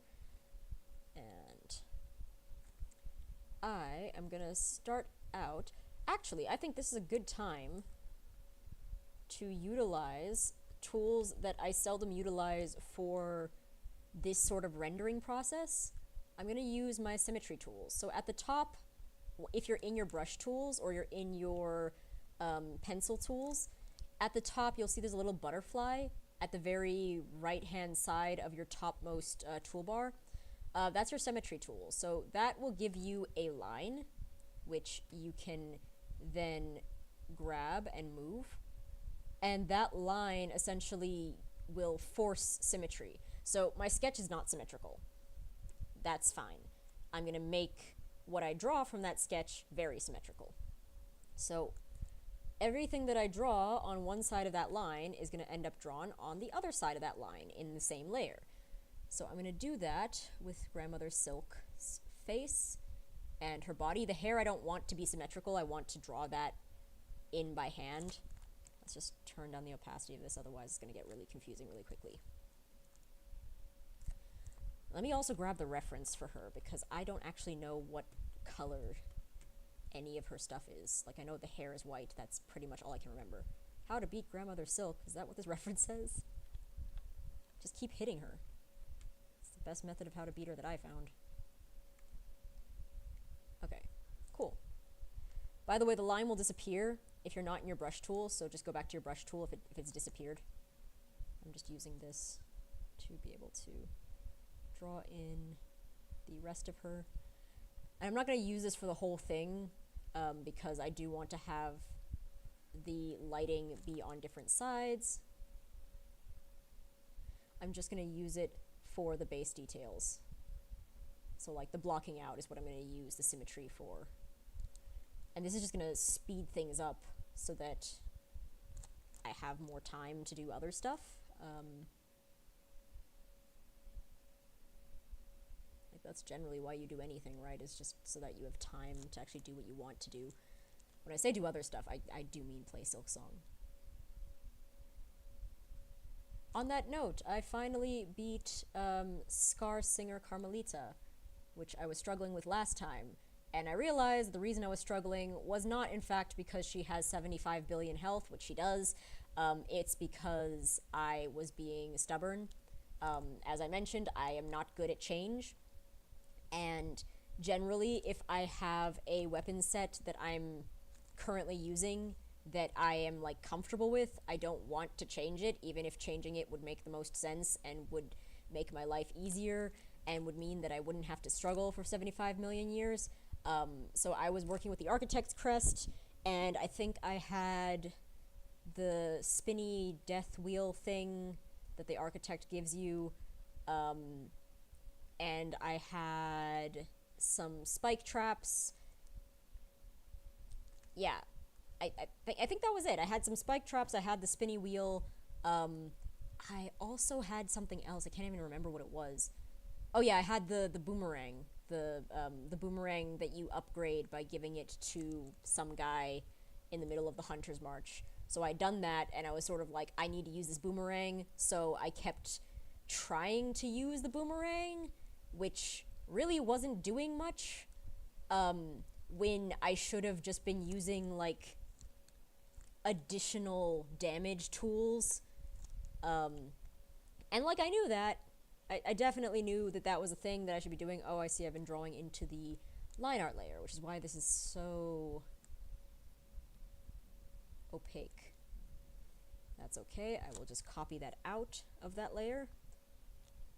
And I will turn up the opacity and copy it back down to color. Right, I was ranting about me not wanting change. So yeah, as this was happening, I just wanted to make sure that I can see her fingers. As this was happening, and I was realizing, like, this, I'm not making any progress, she must have 1 million health, I eventually ended up changing some tools to see how it would go, and I got it's like a fiery blade, like it puts fire on your blade for you. I got that one, and that immediately, like, made the fight not trivial, but, like, I was able to finish the fight. And the speed at which I finished it made me realize, like, if I had just done this earlier, this fight would have been done already. It was just me being stubborn that resulted in this fight being dragged out for way longer than it should have been. And I suppose that is the moral of any story, is just, like, ask for directions. Don't wait until you get even more lost. That's the moral of the story, right? So she's got such a round thorax. It's perfectly round. Like, it's the definition of a bubble butt. I mean, I think she's meant to look kind of like a bobbin. Or like a... What is that thing called? It's like a thing on sewing machines. Like, I think she is kind of meant to resemble more of that. Like, she only has one leg. So, clearly she's not, she's not like a realistically shaped lady. By the way, the eraser tool will also take into account whatever's in your symmetry. So if you need something to be asymmetrical, like here where I'm just trying to make sure that she looks like she's underneath the thingy and like she's underneath Hornet, like obviously I could just make them on top of that layer, and that's probably what I should do. It's just, yeah, I prefer to keep things at the top if I can, but I can't. So let's put you back down. There you go. Just underneath something. Like, it doesn't matter if it's perfectly underneath the layers. Oh, thank you, Rona. Thank you for the compliment about the artwork so far. Really enjoying it and really appreciate you lurking. What am I doing? It's a good question. For anything at any given time, at any point, anywhere. I'm sipping coffee. Right, color layer. And back to Grandmother Silk. So this is just the base color. I am going to change this so it'll look more white. What I'm also going to do is, instead of trying to do the hair into this, because that's going to be a nightmare, I'm just going to make another layer for the hair in the back. Hair. That way I can more adequately control how that looks. And let's turn symmetry back on. So your symmetry line, if you've moved your layer, is also going to move, so you're going to have to put it back. If you can't figure out exactly where it went, just use the left and right keys on your keyboard to kind of align it as well as you can, because it will otherwise do stuff. Also, yes, I'm trying to hit OK and you're not letting me hit OK, so I need to go out and then come back in and then hit OK. Right, so now I'm gonna just select out of the hair. This is a very rough selection. I will come back and clean this up later. And what you're also going to see here is that selection does not really work with symmetry, at least not the way that you would expect. Like, the bucket tool doesn't really work with symmetry. So if you're going to select something like this, you are going to not be able to work with symmetry because obviously this side is selected, this side is not selected. So, excuse me, in order to work with the symmetry, you would need to select this side, and you can select it much more roughly because now it's only going to appear, or maybe it won't. I actually don't know how this works. Let's see. I'm curious as to how this works, if this will fill this in symmetrically. No, it will not. Never mind. It's just copying what the pen is doing. It's not copying what the pen is. So, that in mind, I'm going to just turn off the symmetry, and I'm just going to fake symmetry. So I'm going to fill this in, and it doesn't matter how I fill this in. I'm just going to fill it in so it's filled in, and it's filled in like to the back. Control D, and then I can select that, copy it. Why can't I copy it? Because I selected it in the transform. So you go to selection. What do I need to go to? Why do I feel like this should be easier? I'm just going to duplicate the layer. I don't know what's going on here. So duplicate the layer, move the pivot point to the side, and flip it horizontally. So now I have a hair copy that is perfectly symmetrical on both sides, which is not a good thing, because if you look there, that got messed up at some point, so you need to fix that. Like, these are just things that'll make things slightly faster, but at the end of the day, like, whatever Photoshop is going to assist you in doing is only going to assist you like 30% of the way. You need to go in and fix the rest. And I truly believe that that is the case for anything. Excuse me, I think I've swallowed some coffee wrong. Like, that really is the case for anything. Like, any tool that you have that's going to make your job easier is only ever going to make your job like 40% easier. The rest of it is you. And whatever you put in that other 60% is going to determine whether what you make is really awesome or kind of meh. Because kind of meh is stuff that's like, this is vaguely like lazy and not really thought out and just generally kind of bleh.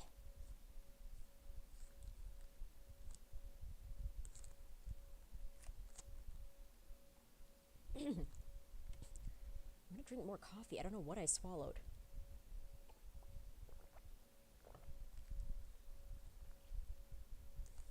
At some point I should probably add like a coffee thing to this VTuber model. I think they have that already. Like, there's actually quite a lot of stuff that they have pre-made in VTube Studio. Yeah, in VTube Studio. Like, there's a lot of like props that you can just load into the scene with your model. Like, obviously because of the time of year, there's a lot of Christmas props right now that are like, they're like, oh, do you want to use a hat or a candy cane? And I'm like, no. But those things are basically like, they're like load in features. And you get to kind of just choose, like, if you want to give your model just like sunglasses, in VTube Studio, you can just like select sunglasses, and it does a fairly decent job of just sticking them to your model so that regardless of where you move, they're stuck to your model. So I made my own. So like, actually, if I toggle that off just for a second, I'm now showing off. So like with this abyssal form toggle that I made the animation for the vines that are like whipping around behind me, which is why it's not that great. Like, it's a really shitty GIF with like 20 frames. I could definitely make it better, and I probably will make it better and make it smoother. But like, that's just a GIF, and then I loaded that into VTube Studio and then like pinned it to the back of my model. So like, when that goes off, it's literally just like hanging around back there. But it also means that if I move around, even if I move around like super aggressively, they will move with me, and it doesn't matter how far I move around, they'll still move with me. And that's just like a pinned item. Like, I prefer that to having a Santa hat, frankly. The tablet is also technically a pinned item, I think. Like, I can't remember, because there's stuff that are like items that you pin, like GIFs. You pin GIFs, so I think it must be a pinned item because it is a GIF that keeps moving. And I also made the tablet icon because they had tablet icons, but I didn't like any of the ones that they had. Also, I wanted it to look more like my tablet, which does not have a peach sticker on it, unfortunately. I really wanted to have a peach sticker on it, so this is me now just realizing my dreams through manifestation. What was I talking about?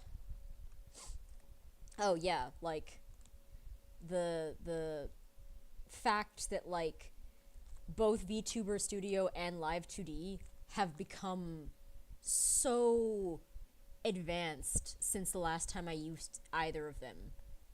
Like, I'm kind of shocked just by how, like, firstly, how easy I think it is to use.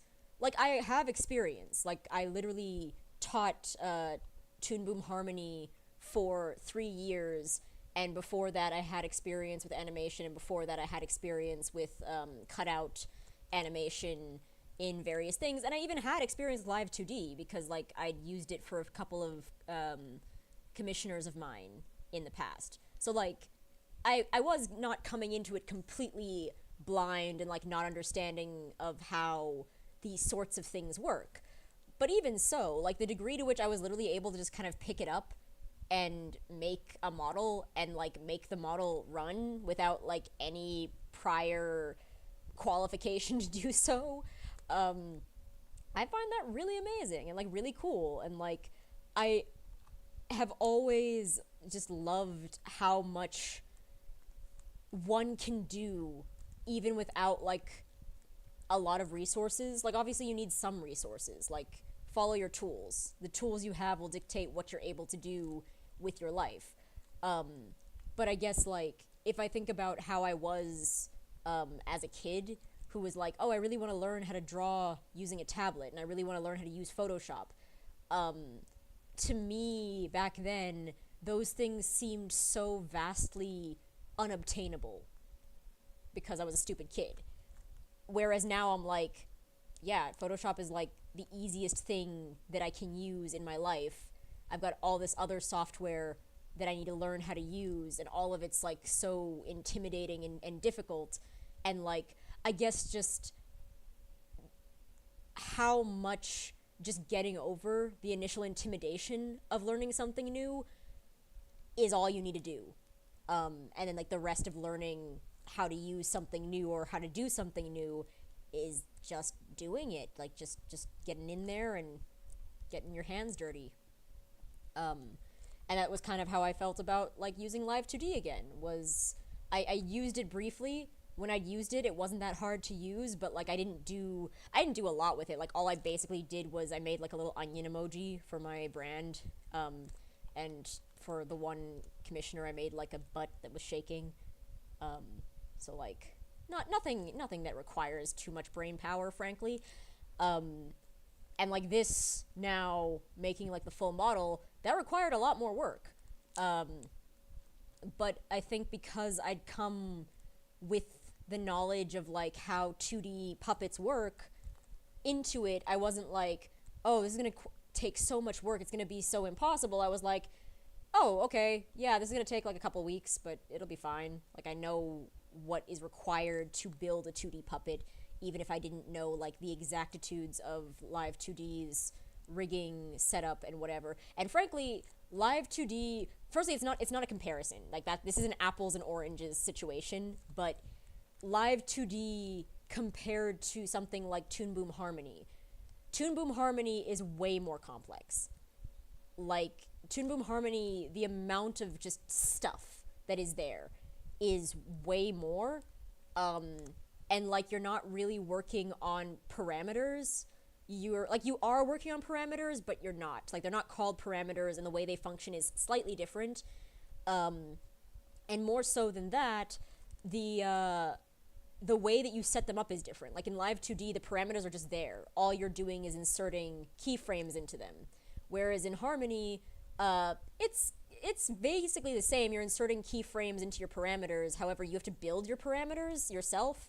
Like, there's a degree to which you have to, like, know exactly which parameters on which frames and which layers to do what with. So it's exactly the same thing, conceptually. But it's also not. And I find that incredibly, like, insane to think that it's like, this is the exact same thing, but, like, it's just a different way of looking at the exact same thing in these spaces. Like, when I was initially like, I want to make a VTube model thing for streaming, I wanted to just use Harmony. Like, I looked up, like, okay, how do you convert a Harmony model into a VTube model? And frankly, it's just not worth it. It's just learning how to rig my model in Live 2D was way less work than trying to rig it up in Harmony and then convert it for Live 2D or convert it for VTube Studio. It just wasn't gonna work. Like, I'm sure someone somewhere has made code now that's like, that'll convert the Harmony files into JSON files and do the things with the stuff and the wizards to make it work. Yeah. And I'm sure that one day I will find information about it that basically says, like, you could have just done it like that and it would have worked fine. I don't care. I'm still just gonna do things the hard way because to me it seems like the easy way. You know how sometimes you try and make something easy and you end up making it way harder than it ever needed to be? That's just my life. Okay, let's add in these white areas. I am going to finish Grandmother Silk. Even if I don't finish the background for her, I'm going to finish her today. So even if I'm not done at 2. Like, frankly, I could go till 3. Like, if I might do that. Like, I'll probably take a break to eat something and then come back. And then go till 3. I also just need to make a trip out to get toilet paper because I'm out of toilet paper.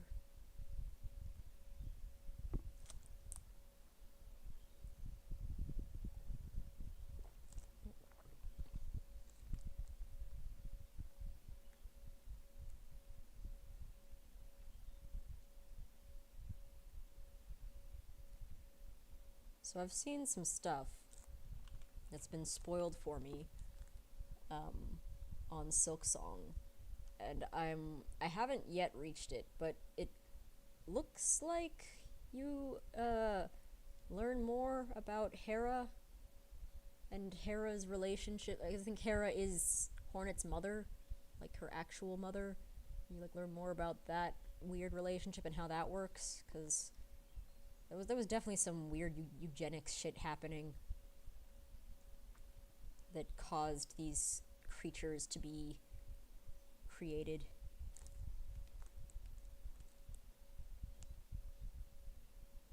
Like, I really don't know, and I know that there's like actual lore channels dedicated to this, so I'm woefully underqualified to be making any inferences about the Hollow Knight lore, but it sounds like the bugs of Farloom. Oh, I see. I did draw like stuff for the feathers here, and then I never used them. That's fine. I'll get rid of them. Yeah. So like it seemed like the bugs that created Farloom were trying to create a god. Like, they were trying to build their own god using stuff and things and science magic.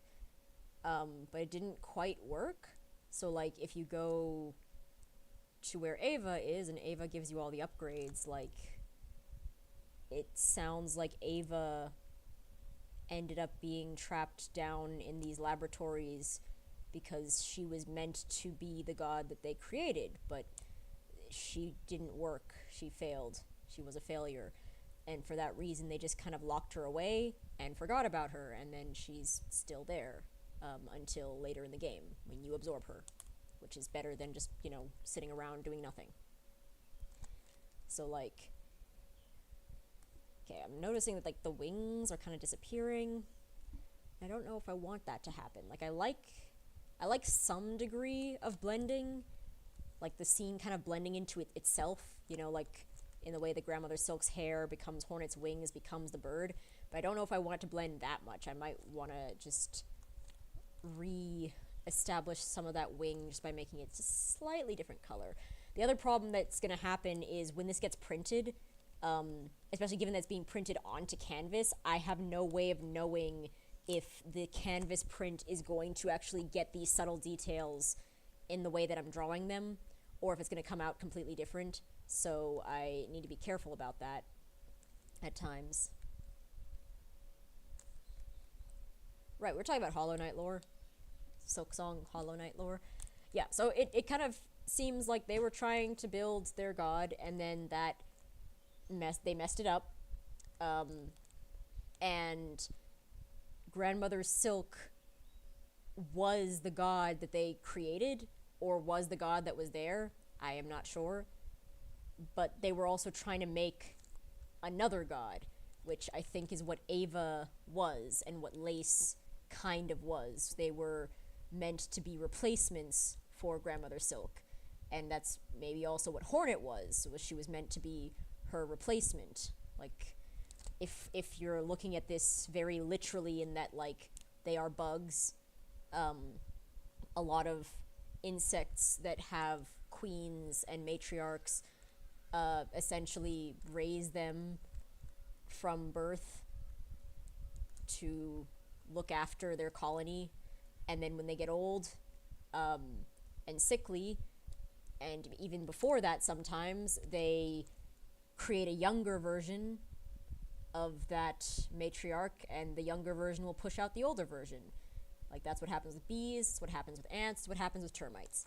So it's not unlikely, in my opinion, that they were trying to create Ava in order to push out grandmother Silk, and then she didn't work, and so they created Lace and Hornet to do the same thing, and they also didn't really work because both of them just kind of left and were like, peace, I'm gonna go live my life.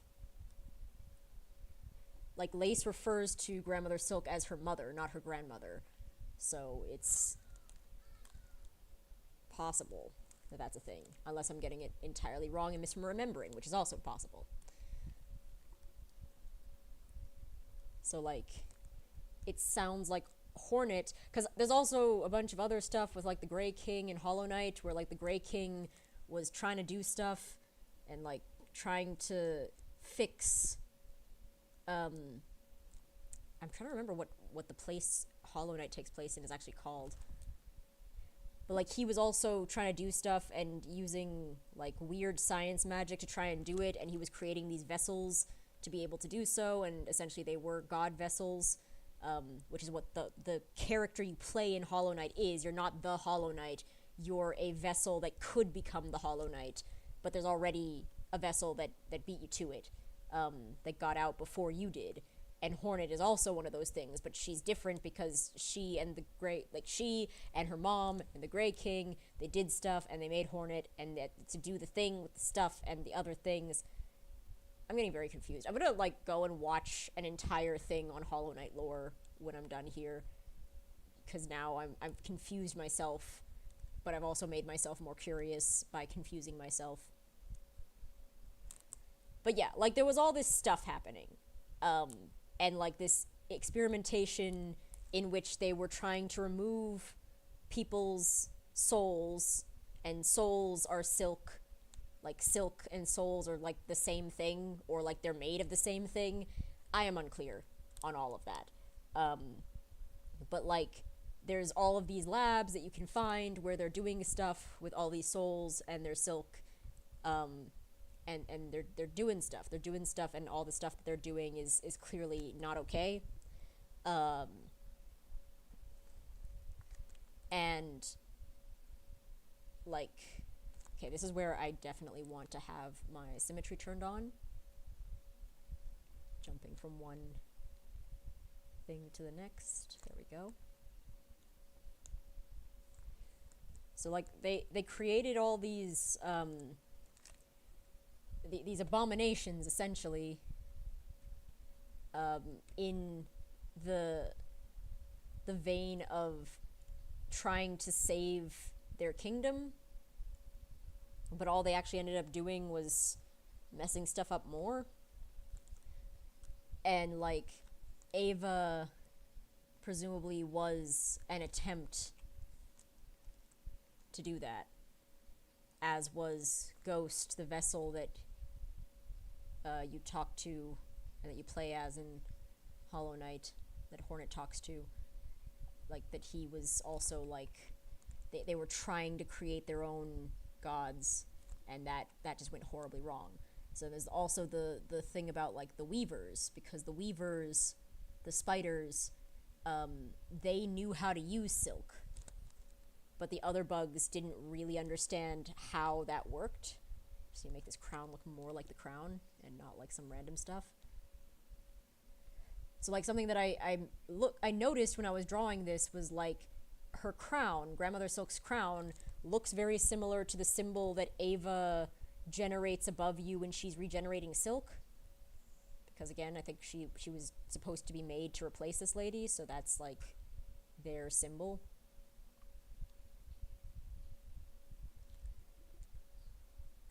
Oh yeah, I was talking about the weavers. So, like, yeah, it sounds as though the weavers were, like, this ancient group of, like, witches, almost, Like they knew how to use silk and how to harness silk in order to create arcane magic or something to that effect. This is a story about bugs. Frankly, whatever is going on is like, yes. So I can be forgiven for just talking out of my ass and saying nonsense. But yeah, the weavers, like, they clearly had a degree of control over their silk that other bugs didn't have, and because of that, the other bugs were afraid of them.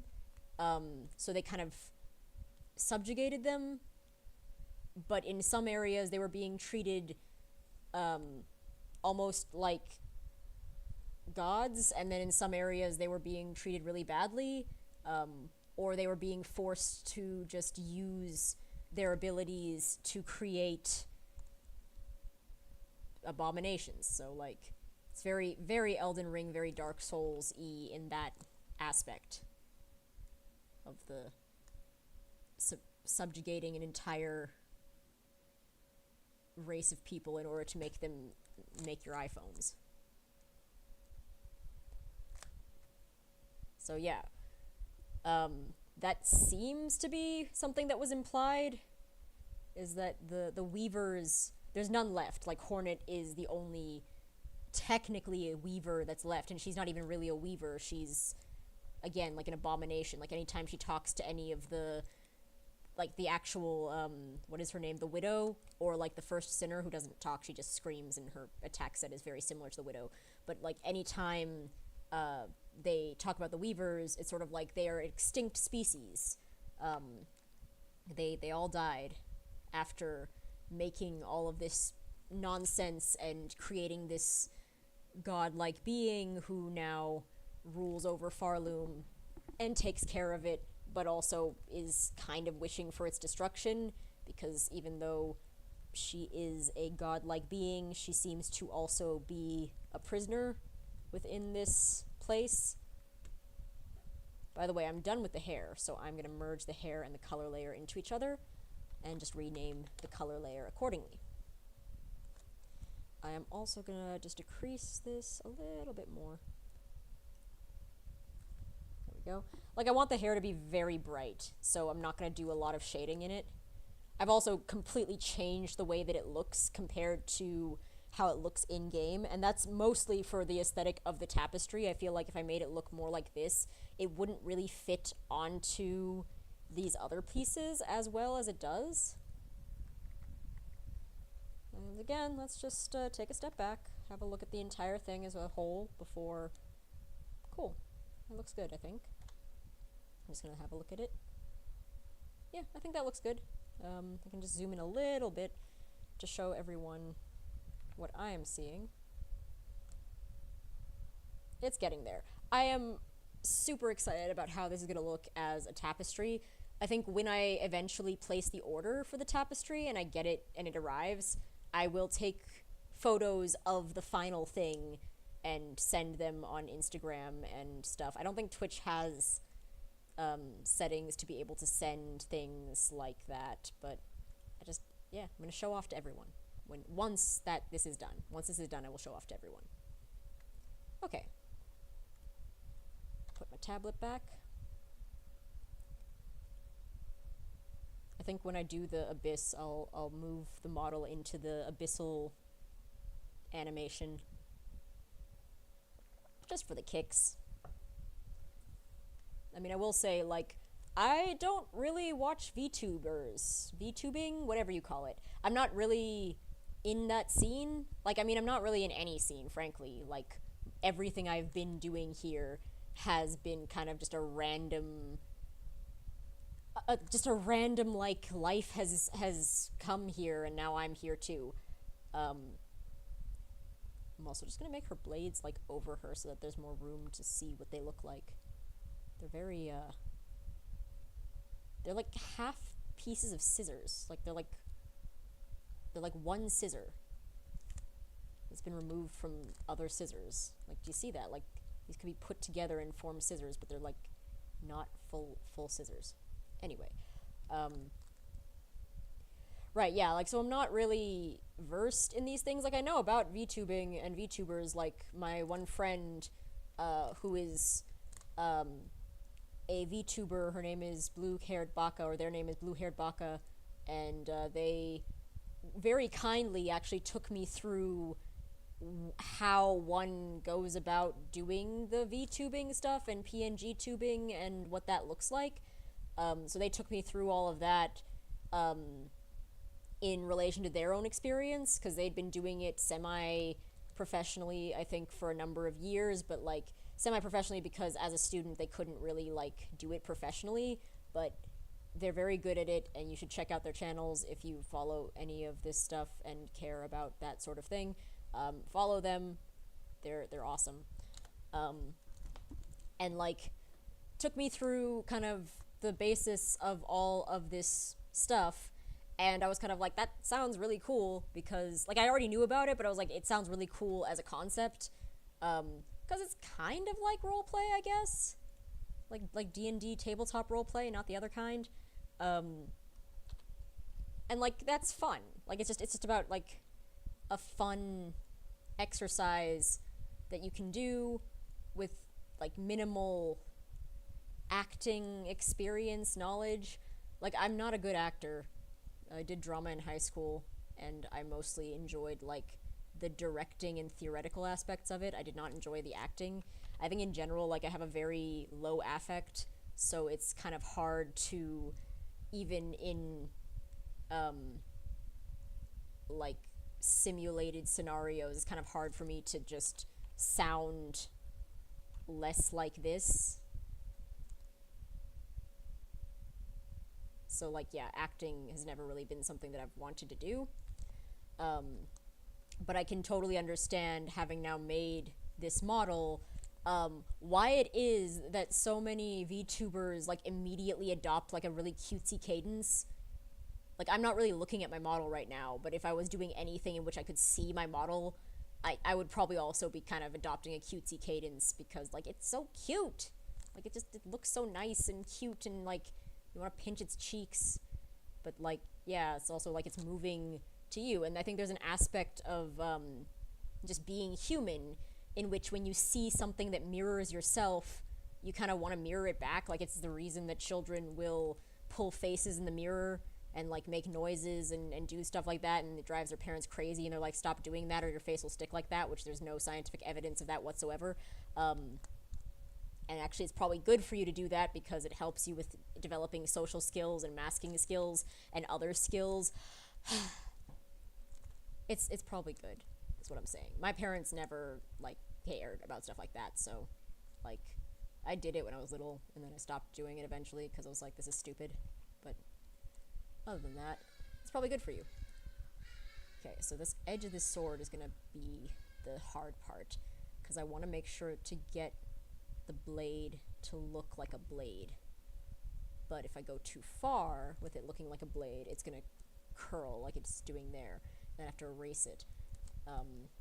So this is where having the help of selection tools is really important. Like, if I was trying to do this just by hand, this would take me so much longer. And there are techniques that people use and have used for a long time to be able to do stuff like that, to be able to put straight lines in things, in artworks or just in general. Like, these are things that have existed for a long time. I just don't know any of those techniques. I was never taught any of those techniques, and frankly, I can't be bothered to use any of those techniques, especially now that I no longer draw traditionally.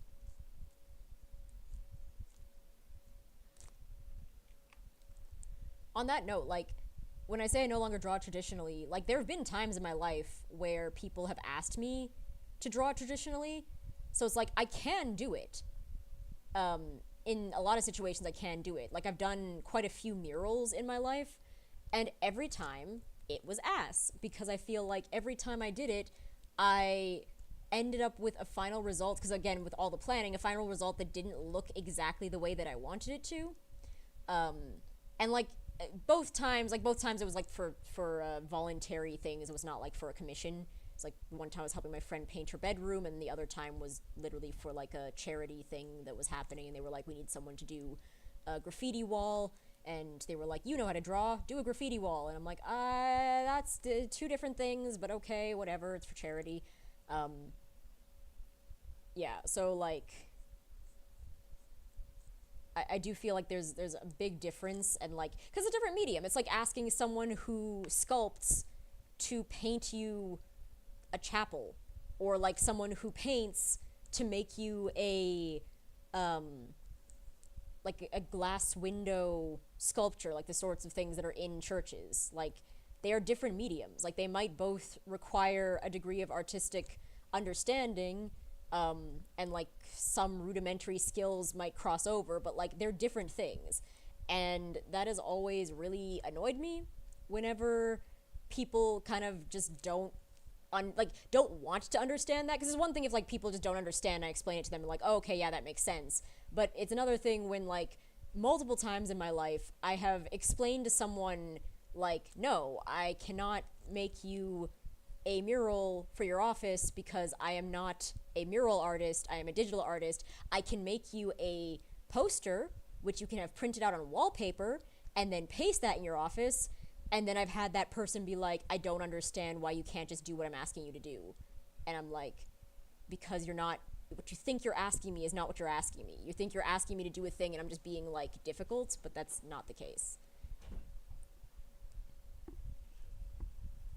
Oh, it looks like it has just started raining for no apparent reason, and now my boyfriend is having to run and grab the laundry that we left outside. This weather is insane.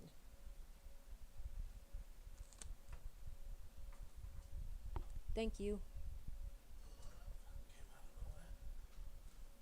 Yeah, it started raining out of nowhere, so we're just like scrambling. I also feel like every time I say the word laundry, like the weather just decides it's now going to start pouring.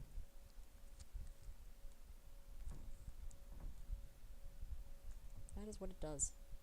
Like, for real. Okay, cool. I do want to make her crown just a little bit lower, so I think what I'll do is I'll lower the hair. Whoops, let me get a proper brush for that. So I'll lower the hair over her face, and then that will free up some room to accentuate the crown around her head a bit more, because there's actually quite a lot of space underneath the crown. I also need to be aware of the fact that her hair is lifted quite a bit more in my drawing than it is in the reference drawing, so actually maybe it's fine. In fact, actually, yeah, that's fine. That's totally fine. I'm just being unnecessarily pedantic about this. I just want the shape of the crown to show up, but I don't think I'll be able to achieve that by actually making the crown, because they're such a similar color, the head and the crown shape. So instead, what I'm going to do is I'm going to make the base of the crown a little bit more gray, and that will achieve, I think, the same results that I'm trying to get here. I'm only going to do it to one side. Like, generally, if you're working on something symmetrical, don't bother trying to do things to both sides. Do it to one side, see how it looks on one side, then just copy it over. Like, most of the time, that's going to give you the best results and the most symmetrical results, because your human eyes are not good at symmetry.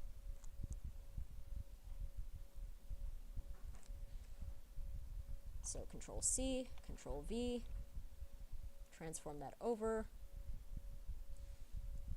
Shift, hold Shift, because otherwise it's going to move up and down, and Enter, and there we go. And then merge down what you've just made so that it doesn't do the thing. Also remember to save. If you haven't saved, save regularly, save often and with purpose, or set up auto-saving. I have auto-saving on and it saves every 10 minutes, so I don't need to worry about that, but generally you should save regularly. I do like this gradient thing that's happening here. So I'm going to put that in. There we go. There's a gradient.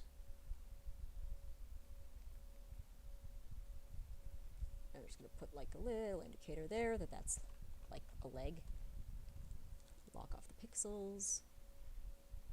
And let's just straighten that out. Great.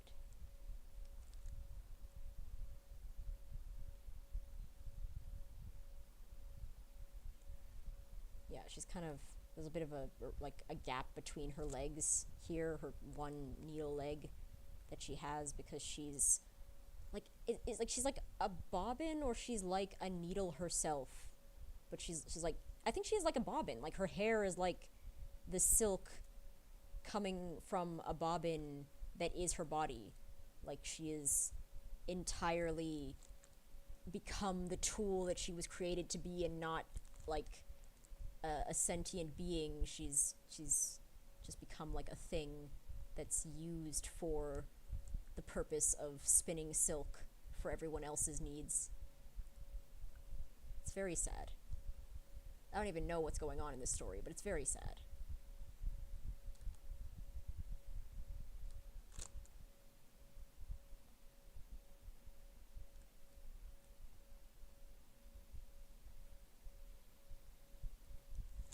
Cool. There we go. Let's see if we can get like a little specular highlight on her thorax. Yes, we can. Neat.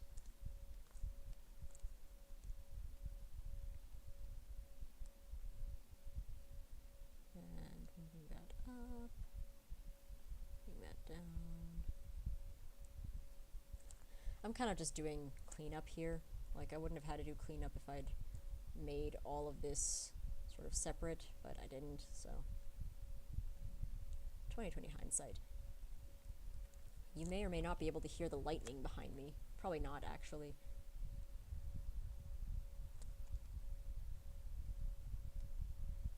But yeah. I want to make these like lines of hair because I quite like how they look in the original, so I want to kind of try and get a little bit of that coming out of here. I just don't know where to stop when it comes to that. Like, it's very easy to draw hair when it's sort of like, it doesn't have any like individual strands, like it's just kind of shapes. Like that's really easy and you can play around with that a lot. But when it comes to drawing like individual strands of hair, you're immediately gonna get stuff. I also realized that I ADHD'd, like I made this entire needle and then just like forgot what I was doing and went elsewhere. So let's label that layer so that we know which layer it is, and let's duplicate this 5 times. So first one, gonna highlight both of them, duplicate layers again, so now I've got 4, gonna highlight again,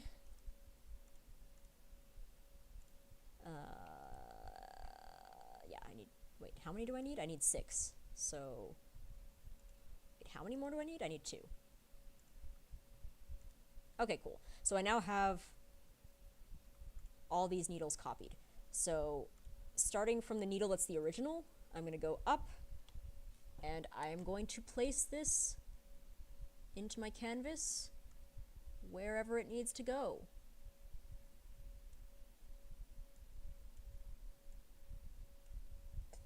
I am going to exaggerate the angles of them a little bit. These aren't going to face at a accurate place. I'm just going to exaggerate where they are on the canvas, and hopefully that works. Okay, needle number 2.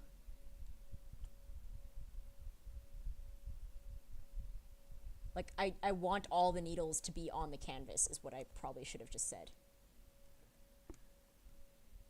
Cool. And now I'm going to delete all of these needles, because I don't know why I made 6 to begin with, because that's not how I would normally do it.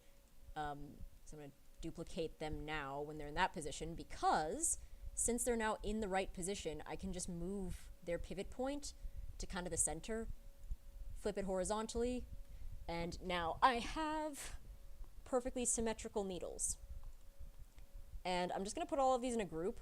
So now this is one of those things where, like, I might come back later and move this around, so I want to keep the needles on separate layers for now. I also might not. We'll see. But until I know for sure, I'm going to keep them on separate layers, and then I will adjust them. And then when I do the final, I will go from the final. Okay, and let's just quickly do the background, because it's not that complicated of a background. It's just like some ruined chapel bits. So firstly, let's fill that up with this dark color.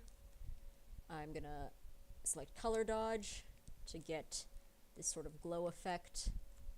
Ooh, but I don't like how that looks. Like, I like the kind of light gray, not blue.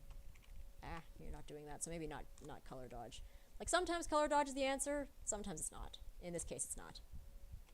Because I don't want her to look like she's glowing blue. I do want her to have, like, that kind of gray, that gray glow.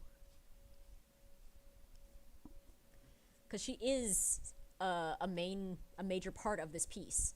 So I definitely want her to sort of evoke the same sort of things that she evokes in the thing. I'm just kind of drawing some abstract shapes here that don't really reflect anything, but they are probably what the back of the chapel looks like.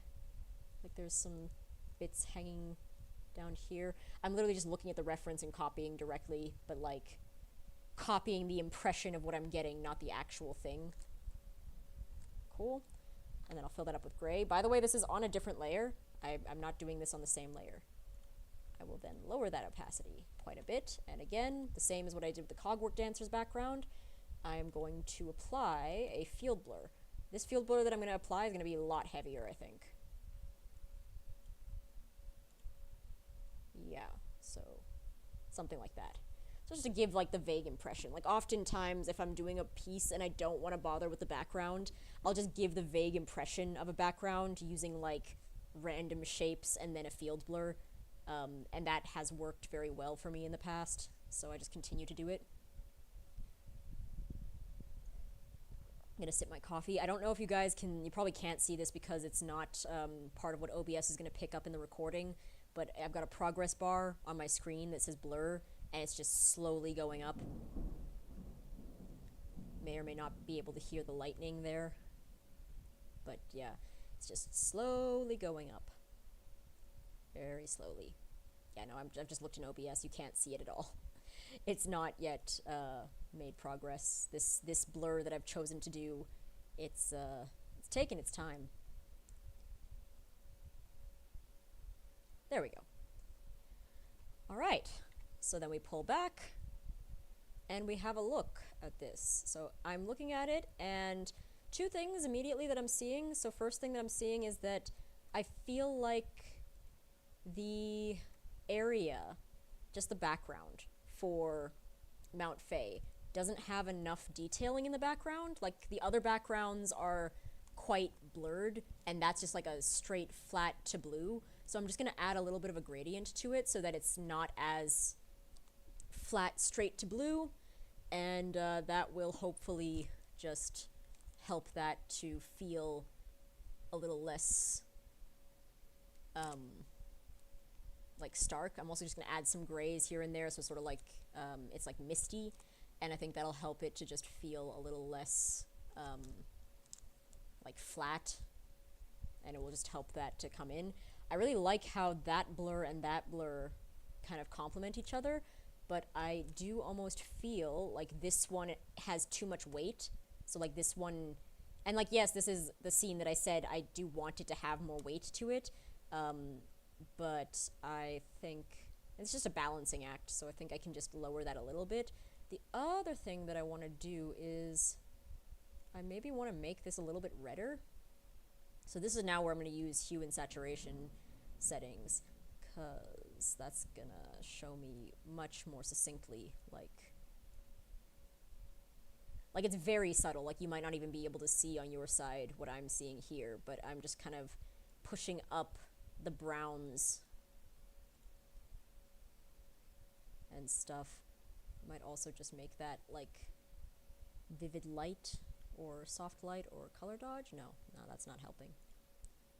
So like if I turn this up to 100%, you can see much more accurately what's going on there. Yeah, I think I might actually need to just fill the entire thing with this color, because it's not coming across the way that I would have liked. Ooh, the color dodge looks pretty, but it's the wrong color. Yeah, sometimes you just like mess around with the modes until you find something that works. Like I don't even know what's going on there. But yeah, sometimes you just kind of have to fuck around and find out. Let's just lower the opacity again. And what I maybe can do, I don't know if that'll work. No, it won't work. I thought maybe I could add like a glow effect to it, but that's not gonna work. But yeah, like, you know, actually, now that I'm like looking at it, and this is again why it's so important to actually look at the things after the fact and not just kind of trust that what you're doing will look good. But looking at it after the fact, I actually think what I maybe want to do is take this background, so this like blue, and actually make it more orange, like how it's meant to be originally. Oof. I can hear the thunder.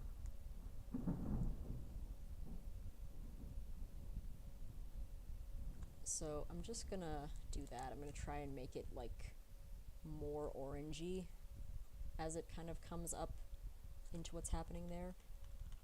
I just realized though that I do have these white lines that need to stay white, so I need to select them out. If they were on different layers, I wouldn't need to worry about that, but I am a dumb and I didn't put them on different layers. So we've got like this oranginess, and then I also want to maybe take some of this greenness from the Hunter's March and just kind of underlay some of that green into that yellow. So it's literally doing like a rainbow thing, but that also will blend it a bit more nicely. Like, unfortunately, with the Hunter's March areas, that does not blend as seamlessly into that. I might actually be able to make it kind of if I like put like some stuff, like maybe I can put like Garamond over here, so like if that was like the top of that area, I think that's exactly what I'm gonna do.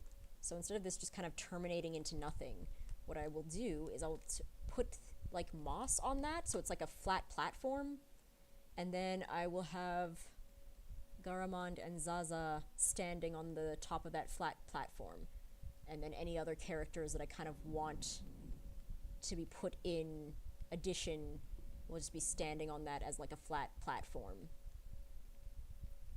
and then that will make sense. Like, it won't, but it will make more compositional sense, like abstract compositional sense. It'll work, guys. Trust me, it'll work.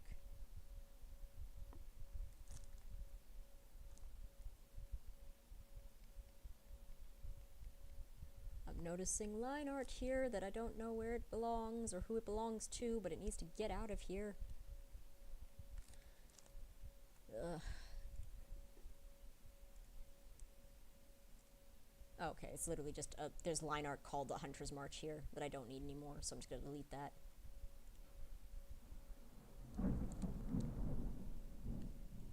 I don't know if anyone can hear the thunder. I don't think so. I think my noise cancellation will probably be working well enough that you can't hear it, but it is intense.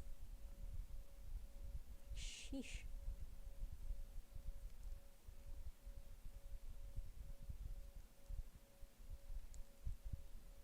Okay, and there we go. So that's like a flat area. I don't even know, what do the platforms look like in the Hunter's March? I feel like they're just grass. Like, they're just grass, and then occasionally a scar will show up and start hitting you with stuff.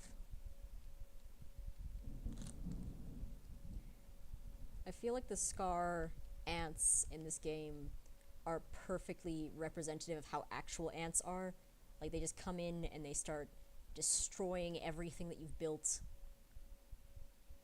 And they have absolutely no shame about that. Like, they'll just bite you because you're there. They don't care. So I'm basically just kind of like stippling here. So I'm just making like little dots that kind of represent mossy grass, Wonderlawn-esque stuff that then turns into the lava underneath it. I don't recall if at the beginning I said that I was going to do anything in the underworks, because I did say that I liked the underworks. I think I was gonna make this the underworks. Like it's technically it's part of the underworks. It's close enough, so I'll just call that the underworks and say that it's done. What I might also do is just kind of erase a little bit of this so it's not like perfectly flat. It does blend a little bit more into the, you know, the blend of this. Yeah. Yeah, I like how that looks more. Nice. I do think I might need to come and add more details to like these wings and stuff, because at the moment they're just too flat. Like everything below it is so much more detailed, and then up here it's so flat. So I might need to just add some detail to kind of make it look like it's part of the same piece. Like I initially said I was gonna maybe try and do some flat shading on some of these pieces, because I like the way it looks, and I do still like the way it looks. So I'm going to keep it on grandmother's silk, but what I am going to do is on the bird phoenix moth thing, I'm just going to do like one additional layer of detail, and I'm hoping that that will be enough to kind of blend it seamlessly. Like if you didn't hear that, like that was really loud. That crash of thunder was really loud. So I'm hoping that this will be enough to kind of blend this more seamlessly into the, yeah, okay, I think that's doing exactly what I wanted it to do. Into like the more detailed pieces, and then it's like, so it's like little detail, slightly more detail, way more detail, way more detail, and then the abyss, which is the abyss. I genuinely think I might finish this today if I go for 3 hours instead of 2 hours.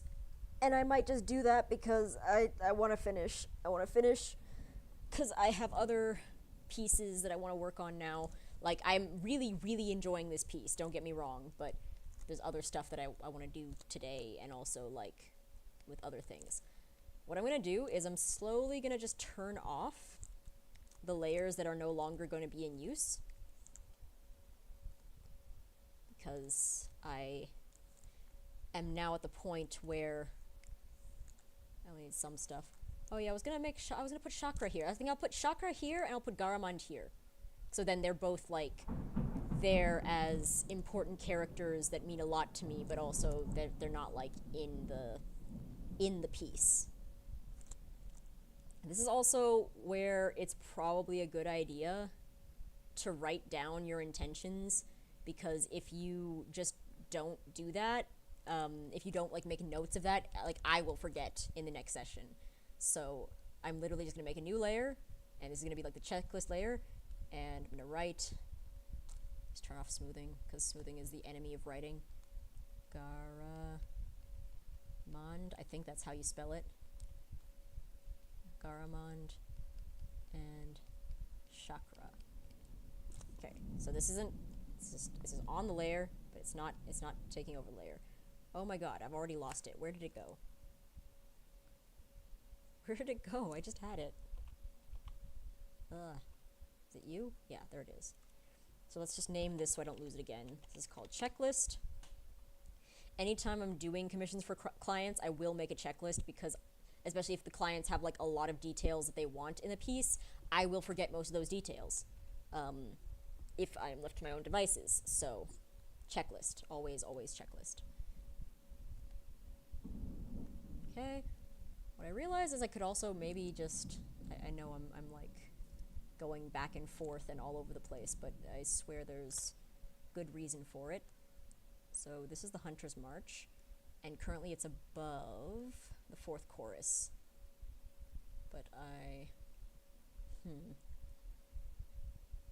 do I like how that looks? Do I like how that looks? I don't know if I like how that looks. Let's just see here. There's the 4th chorus, there's the Hunter's March. I like, I do like how that looked kind of, but I like how this looks more. So what I am gonna do, I think, is underneath where the fourth chorus is, because like I've started putting in like green here. I didn't even actually finish that. That's not done. I'm just gonna make this a little bit more green, like across the board, more green. So I'm just gonna select out some of that, select out a little bit here, and a little bit here.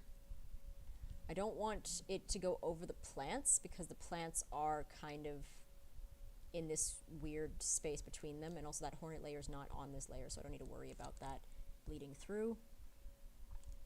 So I'm just gonna make that kind of more messy so that it's not as like gradiated down perfectly from green into lava. I want it to be messier. So I will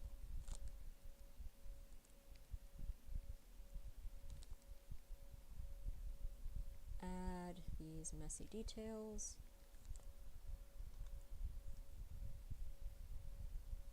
Now I can add a little bit over where the actual vines sit. Because there's also areas that do turn from green to like you're dropping down into lava from those like perfectly green areas. This is just going to make it kind of less uniform as it gradiates, so you can't really tell like, oh right, that's the Hunter's March, and then that's the green area. Like I just want it to be a little bit more specific.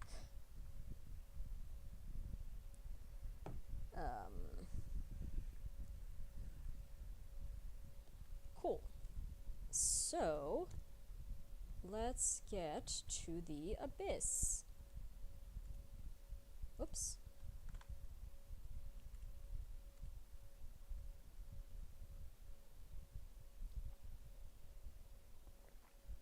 I'm actually going to take like a 5-minute break, and then I will come back to this because I need to eat something. And then I will come back, and then we're going to finish this finally today.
Okay, I am back.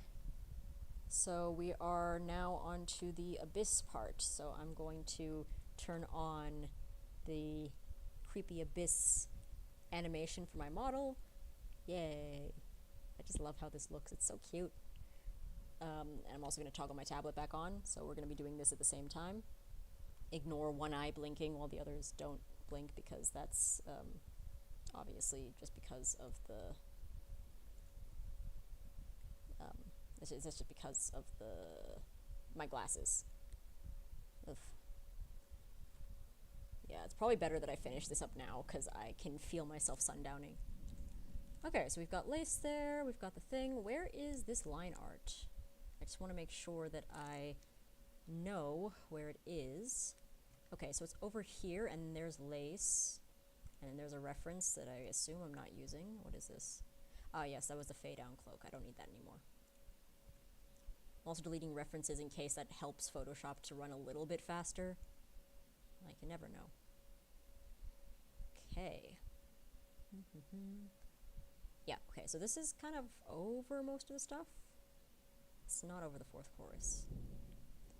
So I'm gonna do something slightly ill-advised, which is I am gonna take... Okay, firstly, let's just check what all of this is. So that's the Fey bird thing. I'm just labeling my layers so I actually know what's going on. Looking for anything that I can see turning off and on again. As I turn this one off and on, I see nothing, so this is nothing, so I delete that. Lace and the abyss. I'm gonna actually put this over everything else. That way it will be easier for me to check in with what I am doing. Yeah, so that's the abyss and that's lace, and they're both line art layers, so let's set them to multiply. And this is gonna get super dark in color, so I do need to try and make sure that I keep stock of it. So I'm going to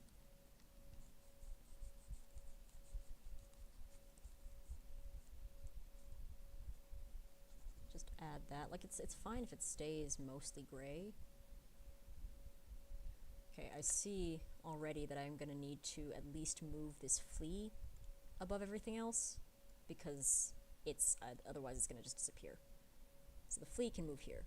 I might actually just move the flea into like this part of the canvas so that it's not in the way, and as I am drawing, I am not worried about it getting in the way.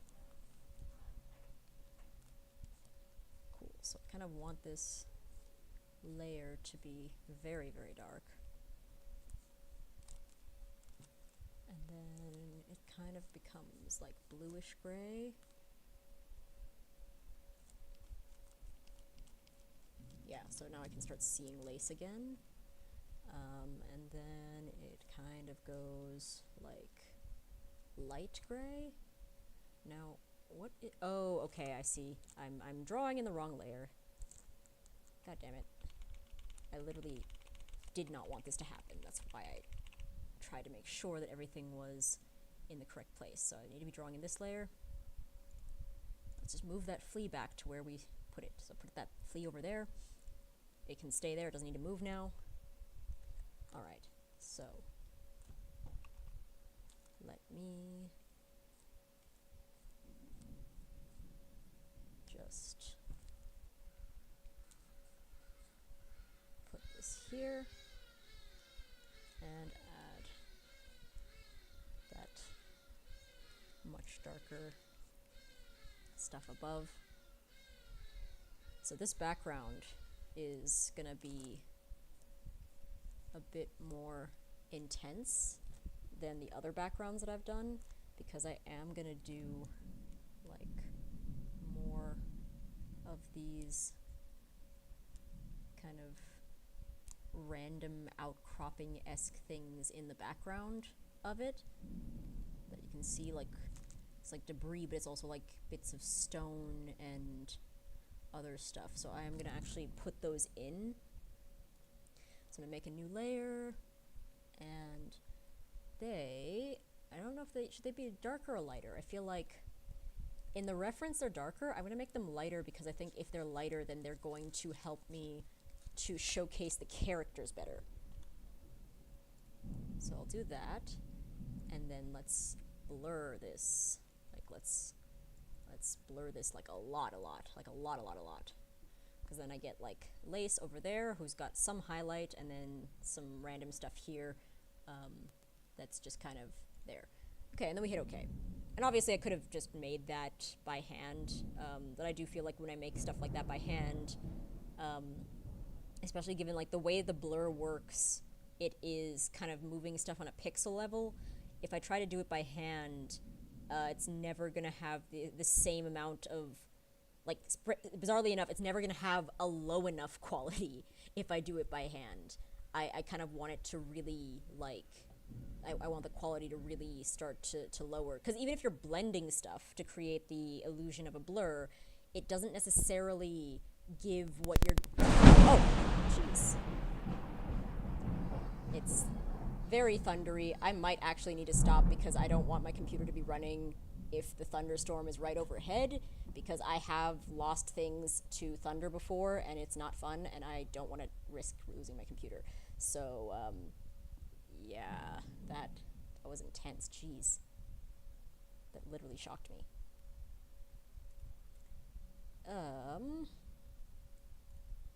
But also I'm like, can this blur just go faster? I'm gonna wait for this blur to finish and then I think I'm gonna wrap up. I'm sorry guys, we're not gonna finish this today. The thunder says no, so I've gotten as far as I can under these circumstances, and I will see you guys in the next stream. Thank you so much for joining me. I'm looking forward to improving this model and then using it again. Okay, bye guys.